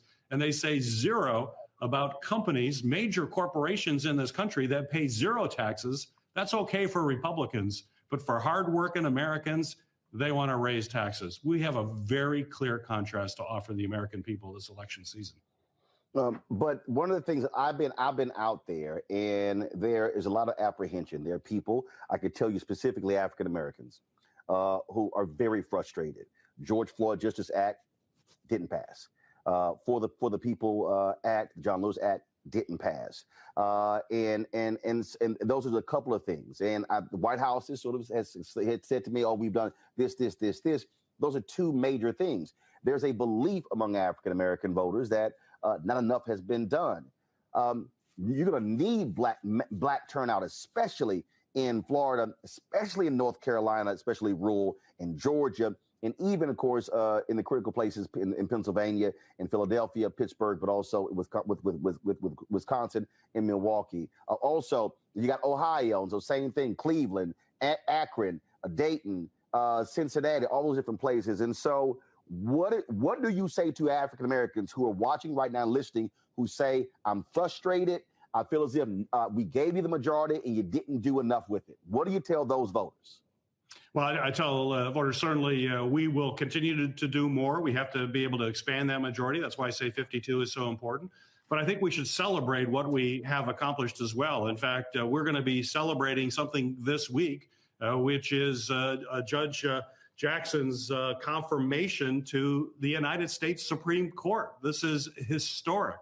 And we have heard from Republicans who have said that if they were in the majority in the United States Senate, she would have never been confirmed at all. Here we have an amazing, highly qualified African-American woman is going to be placed on the court. She's going to bring amazing experience that we don't have on the court right now as a public defender, as someone who was on the Sentencing Commission, someone who wasn't just in an ivory tower, but was in trial courts directly working with people, who's going to sit on the highest court on the land that's going to touch everybody's life. This is truly historic.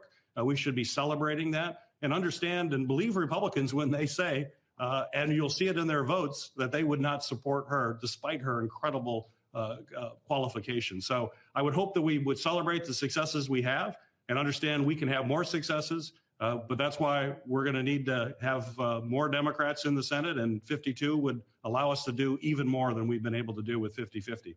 I've talked to Black Democratic strategists and pollsters and others who also say it is going to be important to put the resources on the ground, boots on the ground, but also reaching out to Black-owned media and others. I've been highly critical in the past of Democrats and their efforts when it comes to providing those dollars to Black-owned media outlets. We not just politically, but also when it comes to the federal government spending $1 billion annually, only 1% going to African Americans. And so are you also making it clear to the DSCC staff and to the candidates, do not give short shrift to Black media, the people out there who know how to reach African Americans, because every vote is going to count. We saw that with the Warnock-Ossoff runoff, and we saw that with Biden winning in Georgia and in Arizona as well. I couldn't agree more. And actually, you know, I'm living proof of that in my race in Michigan, which was a very, very tight race, was absolutely critical for us to be able to get to the majority that we're in. And we made investments 2 years out, not just right election time, being in the community, engaging community activists from the community that will engage folks in their own community. It makes a difference. It was a critical difference for me in Detroit and Flint and other communities in Michigan, which was the difference between me winning and Joe Biden winning. I'm living proof of that. So now as chair of the DSCC, I'm making sure that that same template is used in every state that we have. And I also, want to say, let's celebrate some of the amazing candidates we have running for the Senate. With Val Demings in Florida, I can guarantee you she knows how to win. I'm so excited about her candidacy, and Sherry Beasley in North Carolina, who will be working in communities across North Carolina to turn out votes necessary to win. So we understand how important African-American votes are, not just for the Democratic Party, but for our country. We absolutely have to have those voices not only being heard at the ballot box, but seeing that in key places of representation, both in the Senate and now in the Supreme Court. Well, look, it's definitely going to be a whole lot of things happening between now and November. It'll be very contentious. Certainly, we'll look forward to having you back. And also, please encourage those senators who are running to make sure they're also reaching out to shows like ours. I know a lot of people they want to focus on mainstream media, but again, it's all about the margins. And again, I think it's going to be extremely long night come November because Republicans and their voter suppression efforts. And so every vote absolutely going to count. Absolutely, Roland. And that's why I appreciate you focusing on that issue, because it is about turnout. And as you know, this is a midterm as well, where people don't turn out to the same level as they do at the presidential year. But it is every bit as important. In fact, any gains that were gained in a presidential year can be very easily lost in the midterm if people don't show up. And it's certainly incumbent on candidates. It's incumbent on the DSCC. It's incumbent on all of us to make sure folks understand that there is a clear choice in this election. It'll make a major difference in their lives. And the only way they can have some control over that is by going out and voting and making sure that their voice is heard. All right. Senator Garrett Peters of Michigan, we appreciate it. Thanks a lot. Great to be with you. Thank you. All right, Monique, I'll start with you. A new poll out today shows Herschel Walker leading Senator Raphael Warnock by 4 points in Georgia. Granted, it's very early. But the reality is, if you look at the concern about the economy, inflation, rising prices, poll numbers of the president down, the Democrats do have a very difficult task, especially when historically the party that's in power loses seats. This is going to be a critical midterm election. It absolutely is, and it's critical for Georgia. I mean, whatever you all did the last time, guys, you saved this nation, and not just yourselves, but now especially yourselves will need saving, because the options between your current senator and the front runner right now could not be more stark. And I am picking my words as carefully as I can, that this situation is dire. So let's vote, guys. Scott. Yeah, I think it's too late. I think without the George Floyd Act and the Voting Rights Act, and with inflation and this war, I think it's baked in with most of black voters. And, I challenge you, other than the Republicans are going to win, give me your top 3 reasons why black folks should come out and vote again for Democrats that haven't delivered on their promises. I just think it's too late. And every polling, and I know you say it's early and what have you, but you're going to have to give black voters in Georgia and elsewhere more than Ketanji as the reason to vote for the Democrats, because the 2 most important things for Democrats and for black people is the Voting Rights Act and George Floyd Act, and we just simply did not get it done. Tanya? I absolutely agree with that. And I'm here in Atlanta, Georgia. We organized under unprecedented circumstances in the middle of a pandemic to deliver both 2 senators and a president. We are facing a gubernatorial race that's incredibly contentious, but we can't out-organize voter suppression and voter nullification efforts. I mean, we just can't. And so I really appreciate you asking the senator to make sure that black media outlets get the resources they need. These on the ground voter registration and voter mobilization organizations, many of which are run by Black women, they need to be resourced. If you want people to make the persuasive case that Scott's talking about as to why you should stand in line in a pandemic where you can't even get water because it's against the law, you need to give them a reason to vote. Now, I'm going to vote because I'm 51, and I feel like my grandmother would turn over in her grave if I didn't. Right. But young people, it's like, what have you done for me lately? You don't give people what you want them to have. You feed them what they eat. We asked for protection from police brutality and death. We asked for laws that would protect the integrity of our franchise. And as much as I'm excited about the Justice Jackson ascending to the U.S. Supreme Court, for the lives of many Black people, that doesn't address the present need that they're dealing with. So I don't know. It may be too little, too late. So here's why. Here's Monique. Go ahead. I pray that no person responsible for mobilizing on the ground is listening right now, especially to my brother Scott, and getting their hopes and their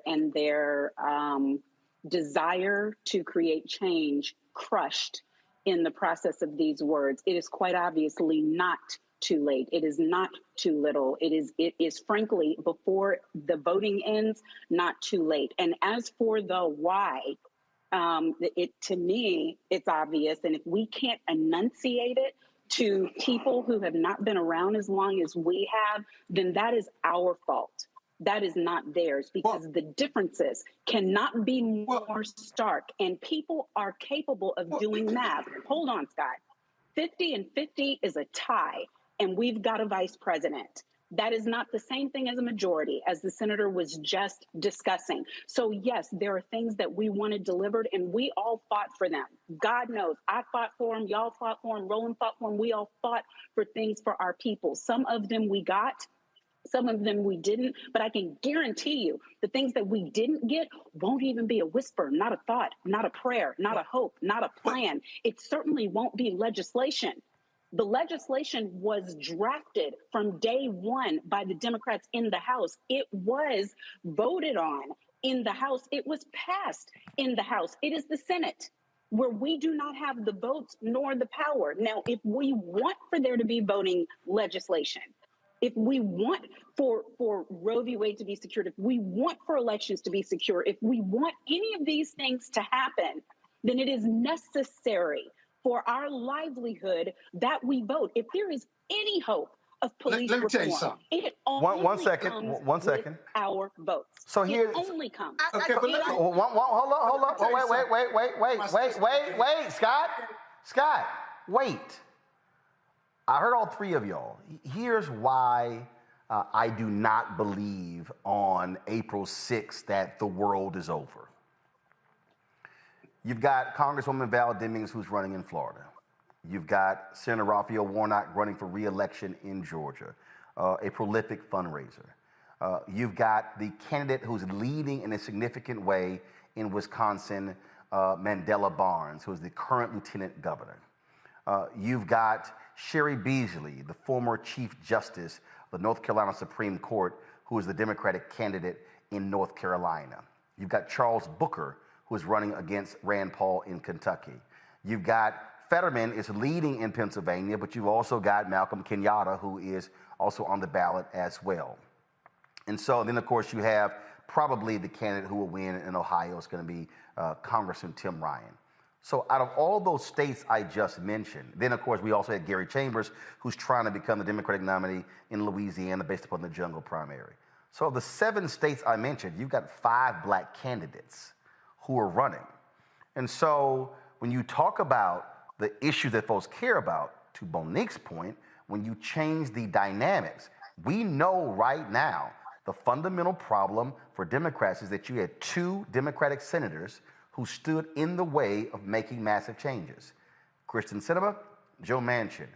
If Democrats are able to hold on to New Hampshire, Georgia, Arizona, and Nevada, and you pick up 3 of the 6, You're now at 53-47. You negate Cinnamon and Manchin. So the very things that we're talking about that could get passed could very well happen. But here's the other issue. You still got to hold the House. And, exactly. No, but I'm not, hold up. And Scott, I'm surprised you being Mr. Law, I guess you skipped all of the successes that the legal coalition, that Mark Elias, the NAACP Legal Defense Fund, the Lawyers Committee for Civil Rights Under Law, how they have been operating. They have had court victories against the Republican voter suppression efforts. In Wisconsin, Republican-controlled Supreme Court. In Ohio, Republican-controlled Supreme Court. Against gerrymandering, they have had win. Matter of fact, he just tweeted that they have a win today in Montana, where the Supreme Court has supported them. They have actually had wins in red states, and so the belief that the Republicans were going to be able to gerrymander themselves into a majority, they have been very successful in beating that back. So Democrats may very well hold on to the House. I'm not of the belief that all is lost in the Senate. Now, Scott, then Tanya. Okay, so, and we had victories 2 years ago and 4 years ago in regard to voter suppression. No, we did not. That's not true. Yes, you no. did. Hold up. That's not true. Carolina, you've talked about it repeatedly 2 years ago. No, not you said victories. Go ahead. Well, you had, you at the federal court. You did not have redistricting 4 years ago. So what are you talking about? You didn't have any gerrymandering. You didn't have any gerrymandering victories 4 years ago or 2 years ago because there was no redistricting. That only came about after the census. You're not listening. Yes, I am. Well, then you would have heard me say we had victories in regard to voter suppression 2 years ago. But listen, guys, I hope I'm wrong. You listen. Hope springs eternal, but with a very unpopular administration. Nobody's really given those top three reasons why, in short order, Black people ought to go to vote for this administration. And given the inflation, they lost this election. Let me tell you something. The Democrats lost this election when they decided to invest in the infrastructure plan and the Build Back Better plan that had broad appeal to Black and white people and everybody else in the country, as opposed to focusing on the Voting Rights Act. They had no votes. Put all their resources elsewhere. They had no votes. And you know what? That's going to cost them this election. But here's the deal, Scott. Scott, you didn't have the votes. Scott, this is very simple. I agree. They didn't do enough to get the votes because they didn't invest in it because they didn't believe in helping Black people. They helped themselves. Scott, at 50-50. Scott. Not just me. You said Scott, here's the whole deal. Let's be real clear. I've had Reverend William Barber and the Pope People's Campaign on this show numerous times. They've been leading massive protests in West Virginia. No, we're not waiting. Hey, and guess what? If you haven't moved Manchin with a 50-50 tie, you're not gonna do it. It passed the House. It didn't pass the Senate. That's the whole point. We have had numerous conversations about how to move Manchin. You said yourself, get in the streets, keep the pressure on. Right, and guess what? Did it work? No. Why? I told you. Hold on. Why didn't it work? You don't have the votes in the end, and you don't have a president. No. Why didn't it work? At all costs. Why didn't it work? You didn't have the votes, and you have a president that's failed to get those votes. No, you couldn't. Here's the deal. He couldn't get the votes. So the point I'm making, and Tony, you're next. The point I'm making is, if you have an opportunity, to pick up wins, to negate the two folks standing in the way, then that's what the focus is. Tanya, go. One thing that I wanted to mention was that I thought we put misplaced energy on protecting a procedural device, the filibuster, instead of ensuring that legislation that was promised to Black voters would be delivered to Black voters. And all I'm saying, and I agree with Monique, that these are dire circumstances. I don't think that we wouldn't survive another Republican administration, but I hate to think what that experience is going to be like. But I'm talking about Black folks on the ground who can't afford to fill up their tank and put food on the table, who are still experiencing the worst of the pandemic in terms of loss of life and employment, convincing them that it is important in Georgia to stand in a line and be further exposed to vote when you can't even pass out work. We have to give people a reason to go to the polls, and talking about kind of existential threats that they can't necessarily relate to right now, when we already did that and we didn't get what we were promised, is a very difficult needle to thread. And that is, it's going to be a very it's going to be a steep hill to climb. But I will say this: all of the things that folk wanted, we were absolutely guaranteed never to see if they are in control of the United States Senate. That's an absolute guarantee.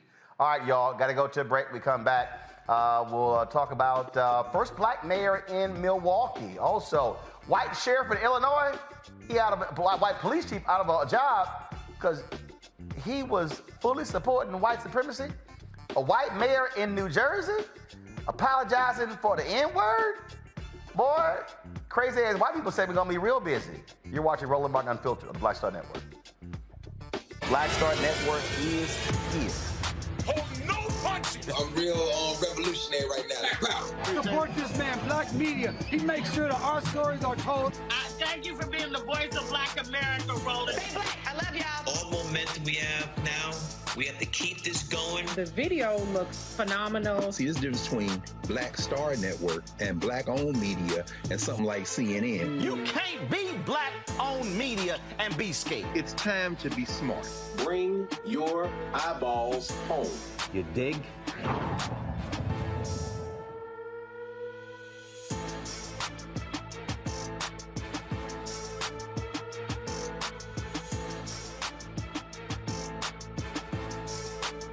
Hi, I'm BB Winans. Hey, I'm Donnie Simpson. What's up? I'm Lance Gross, and you're watching Roland Martin Unfiltered.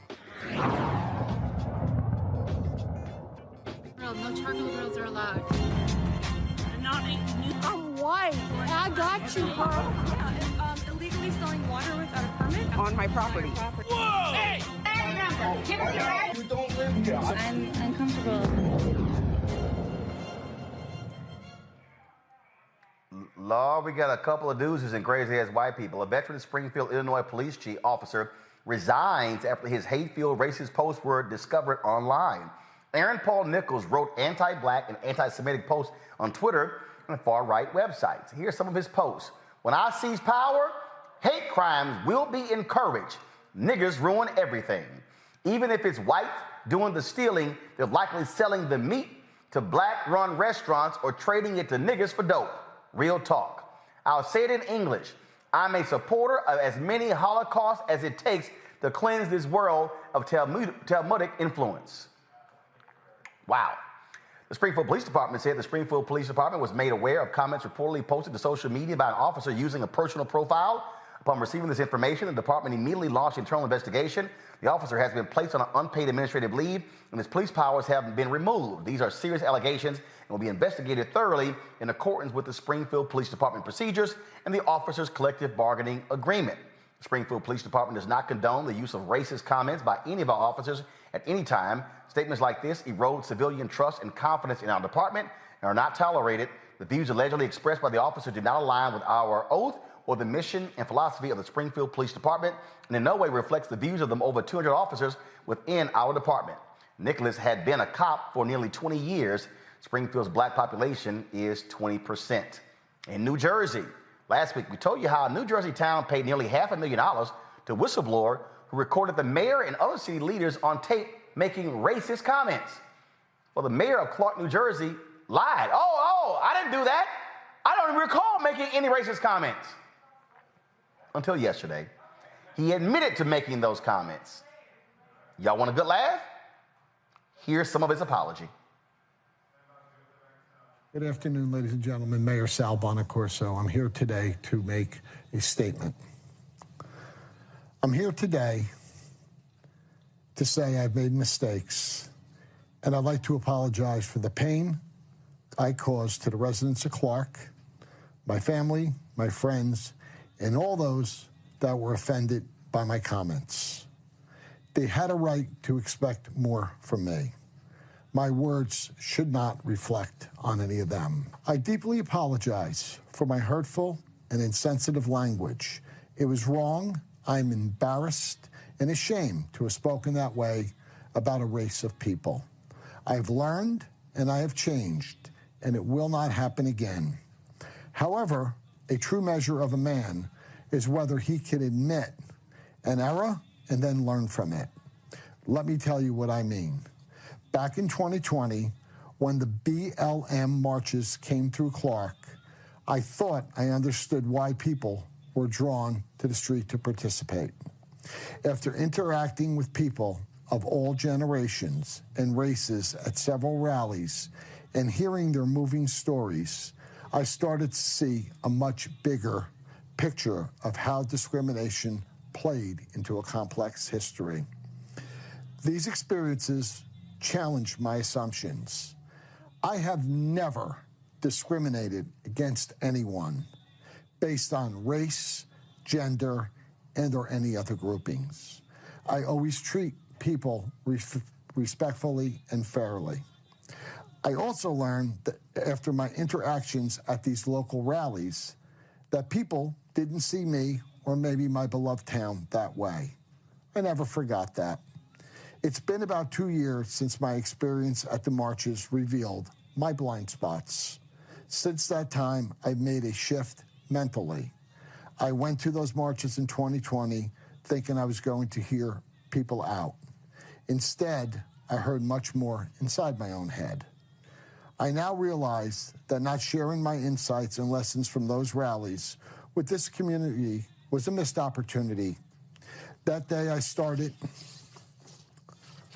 a journey of awareness, and that I should have shared my personal discoveries with all of you. Regarding the insensitive nature of my comments about a female Clark police officers, they were hurtful, and I'm sorry. They were also a part of a larger, difficult conversation we were having about performances of official officers employed by Clark PD. The truth is, I do not have a memory of every conversation I've had, and these are over 4 years old. I can say that I am a very different person in 2022 than I was in 2020. And for that, when those tapes were made 4 years ago, because the world is a teacher, and I've gotten through good fortune to learn from it, a person's age doesn't determine growth, it's ongoing. I was blessed through a mutual friend to meet a gentleman by the name of Mark Bullock, a Rahway resident, a community leader, a CEO of a nonprofit group, New Life CDC. After a long, heartfelt, truthful conversation with Mark, I've decided it's time to continue my learning with action. Starting immediately, I will be working with Mark and members of his organization to contribute to communities and to bring people together. I would like to thank him for meeting with me, and I look forward to working in partnership with him. I can't play no more of that bullshit, Tanya. I just can't. First of all, 4 years ago, he said a person admits their mistakes. That fool initially said he didn't say it. He lying. New Jersey Governor Phil Murphy says Bonacorso needs to resign. I don't believe a damn thing he's saying. What he really saying is, damn, I got caught.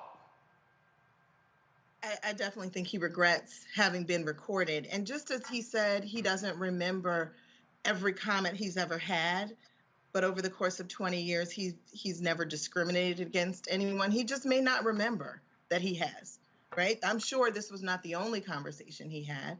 And I'm sure that if he has expressed opinions like this, they may have also consciously or unconsciously informed his behavior, hiring decisions, firing decisions, how he's evaluated folks. So I think his statement was internally inconsistent. And more than that, to me, it was insincere. Scott, between him and the white supremacist cop. Man, y'all some grown-ass men. I ain't buying that BS. When he with his boys, that's when he let his hair down, using the N-word and talking about women aren't good cops and you know, them N-words ain't worth shit over in the south side of town. Let me tell you something. He got caught. He lied first. He got caught, and he's apologizing because he's trying to get reelected. But Clark, I think that's the name of the town. Clark has a history of police brutality, real and perceived. And on the other cop, that's the Heil Hitler cop. Let's remember, you know, Southern Illinois is below the Mason-Dixon line. Collinsville, Illinois, Springfield, it's way down there. You ain't far from Arkansas. In fact, you right next to Arkansas down there. So nobody should be surprised that in Illinois, Northern Illinois is Chicago, Southern Illinois, you gonna get them white racist Southern folks, because that's what you got down there. It's a long state. Well, I do want to remind everybody who's watching, the NAACP was founded after a race riot in Springfield, Illinois. Exactly. Just so y'all understand the history of Springfield, Illinois. All right, y'all. Boy, it's always crazy. All right, y'all. Time for our TikTok.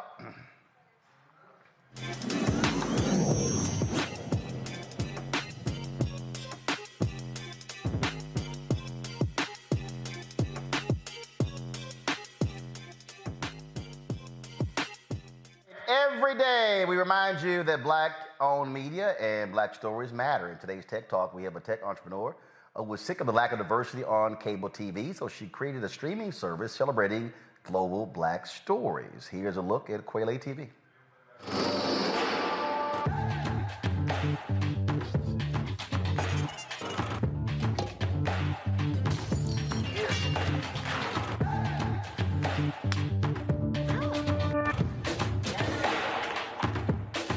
Does your girlfriend know we're here? Yeah, she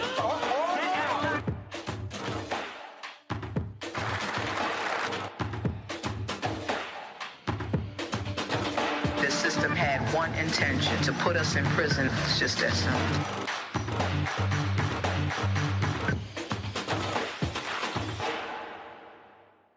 All right, for those who don't know, Kweli means truth in Swahili. Joining us right now from Alexandria, Virginia, Deshauna Spencer, founder and CEO of Kweli. What's happening?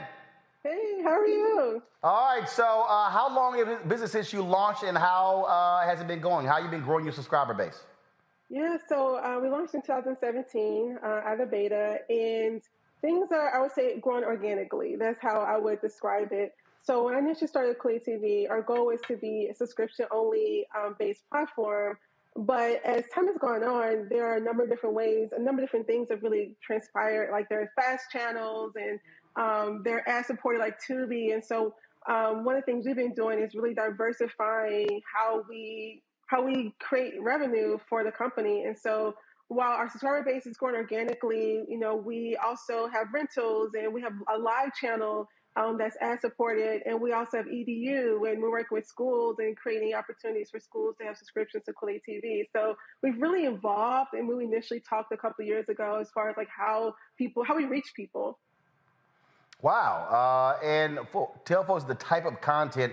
So essentially, you're competing against the likes of Netflix, Hulu, and other streaming movie and documentary services. Yeah, it's crazy, right? You know, I started KweliTV with $20,000 in a dream.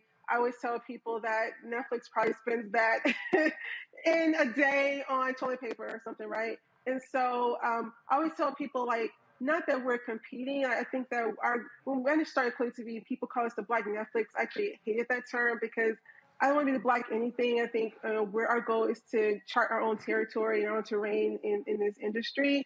But at the end of the day, yeah, I mean, like, we are fighting for eyeballs, just like Netflix and HBO Max, all those other platforms. But what I will say that as a Black-owned media company is something that they're not really able to do is really create community. And those are some things we've been really focusing on through events and other ways in which we're sort of tapping into our customer base that those other platforms just aren't able to do. Scott, your question. The content, right? What are the standards for your content on your streaming service? And do you see any original programming in the future for your concept? Definitely. So as far as the type of content that we have, KweliTV, we have content from across the globe, all Black stories. So North America, Africa, Latin America, the Caribbean, Europe, even Australia. I always tell people we have content everywhere except Antarctica because it's cold there and Black folks haven't quite made it there until climate change happens. We all know there, right? I hear you.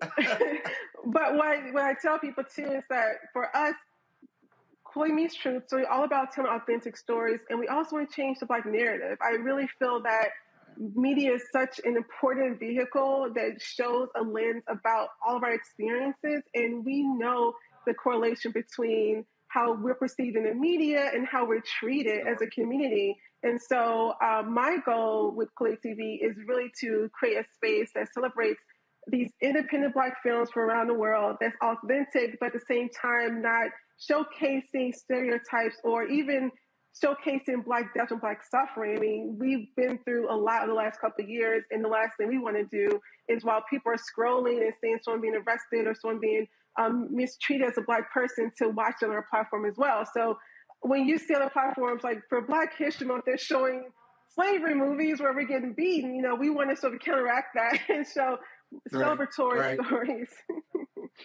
Right. Well, congrats. Tanya, your question. Yes, I am just so impressed with this whole project, and I love the community building aspect of it. What has been the biggest challenge as you grow organically? And I love that term. What has been the biggest challenge, and how are you planning to respond to that challenge? Good question. So when we started KweliTV, there was no strong Black lead. I mean, we were really at the forefront, really trying to create this streaming experience. And I will say that a lot of times for our audience, because we are a smaller company and we haven't raised like a traditional seed or Series A round, that their expectations are as if we were a Netflix or HBO Max. And we try our best to accommodate as much as we can and to be on different distribution channels and all of that. But the reality is that we just don't have the same resources. And so that is probably one of the biggest challenges that we have, is just trying to, as Roland said, really compete in a way, not trying to say we're trying to compete with Netflix, but compete with the expectations of our audience, because they're used to certain things you can get on these other platforms. And two, I was not aware of the challenges that Black people face trying to raise money. I had no idea that Black women only raised 0.2%. When we launched our beta years before, like 2 years before even launching in 2017, we had customers day one, and we had 30-day trials, so people were subscribing. We were making money within 30 days. It was shocking and pleasantly shocking because I didn't have a background in it. I didn't even know how well the company was going to go, but people were really excited about it. But the beta was in such disarray. It was so bad that people had to reset their password. They had to like email us, which was me, because I was my only employee for a while, and having to actually reset the password for them. Like, how horrible is that? Like, so many red flags, right? But people were like, "We believe in you, girl." But it took us 2 years to launch the beta, because despite having these customers and people believing in us, we just could not raise the money to launch on the beta in a timely manner, and people started dropping off, which makes sense. And so that's been a really big challenge, just really trying to grow in a way that, we stay authentic and not adhere to like stereotypes, but at the same time growing, so have enough money to market and things like that we just don't really have the money to do. And so we've really been growing organically and growing at a pace that maybe I would not have expected. But I always say year over year, financially, we've been growing 40% year over year for our financials. And so I think us by diversifying how we make revenue and how we touch our customers has really been helpful. So let us know how much you per month? We are $5.99 per month or $49.99 a year. Gotcha. And you've grown to how many subs now? So right now we're at about 6,000 paying subs. So it's nowhere near. I know I met years ago, like, oh, it'll be 10,000 in a year. We only spend about $1,000 a month on subscriptions, but we do have 46,000 registered users on our platform who watch our live channel. They rent content. We have schools that get subscriptions as well. So that 6,000 isn't counted in like the students, but I usually count like one like institution. And we're also having conversations with higher education platforms as well. So we'll be onboarding like major universities to our platform, and they'll be paying a much larger amount of money in the coming months. And so that's kind of where we are. But like I said, you know, I'm still happy with kind of where we are, even though, you know, we have not sort of met the exact mark, but we've been growing every year, and I can only be happy and pleased with that. All right, then. Well, congratulations, folks. Tell everybody where to go, how to download the app. So you can go to our website. It's Kweli.tv. So it's KWELI.tv. You go to our website. Once you subscribe, it's a 7-day trial. And then from there, you can download any of our apps. So we're on Roku, Apple TV, Amazon Fire, Google Play, for Android, as well as Amazon Fire. So we're on a number of different platforms. And we're also in the middle of a platform upgrade and migration. And we also would be creating like a Hulu model in a couple months. So it'll be $2.99 plus ad supported. So look out for that as well. If you're, you know, having some issues with inflation, people have been talking about that lately. So we're going to be working on a lot of different ways in which we can touch customers at their price point. All right, then. We certainly appreciate it. Thank you so very much for joining us. Thank you. All right. I want to thank Tanya. Tanya, your first time on today's show. I appreciate you joining us. Great job. Of course, Monique and Scott as well. Thank you very much for being on today's panel. Thanks a bunch. All right, folks, I'm just going to read this final story here. Last night in Milwaukee, history was made where they elected their first African-American mayor. For the last, he has actually served as the interim mayor, but last night in the campaign, he actually won the final 2 years of the full term. Live elections have been taking place, and we keep telling y'all, don't just focus on Congress, y'all. Things are happening all the time. And so Cavalier Johnson becomes the first black elected mayor of Milwaukee. That's a distinction. The first black elected mayor of Milwaukee. So we certainly congratulate him. And trust me, I keep telling y'all that U.S. Senate race in Alabama is going to, in Wisconsin is going to be really important come November. And so I'm sure he is going to be playing a crucial role there in the state of Wisconsin. So, Cavalier, congratulations. Look forward to having you here on Roland Martin Unfiltered. Folks, that is it for us. Please support us in what we do. Download our Black Star Network app. We're trying to hit, by May 1st, 50,000 downloads of the app. You can download on your Apple phone, Android phone, Apple TV, Android TV, Roku, Amazon Fire TV, Xbox One, Samsung Smart TV. Also, please join our Bring the Funk fan club. All of your dollars go to make this show possible for us to be able to grow, cover the stories that need to be covered. You can do so. Of course, P.O. Box 57196, Washington, D.C. 20037. Cash App. It's the only Cash App that we have. It is $RM Unfiltered. Again, $RM Unfiltered. PayPal, you could just type this link in, takes you right there. It's paypal.me/R Martin Unfiltered. Venmo is @RM Unfiltered. Venmo.com/RM Unfiltered. Zelle, it's Roland @RolandSMartin.com. We also have Roland @RolandMartinUnfiltered.com. All right, folks, that's it for us. I appreciate it. I'll see you tomorrow right here on the blackest, coldest, and boldest show. Y'all know how the Alpha does it. All right, then. I'm going to see y'all tomorrow. Holla!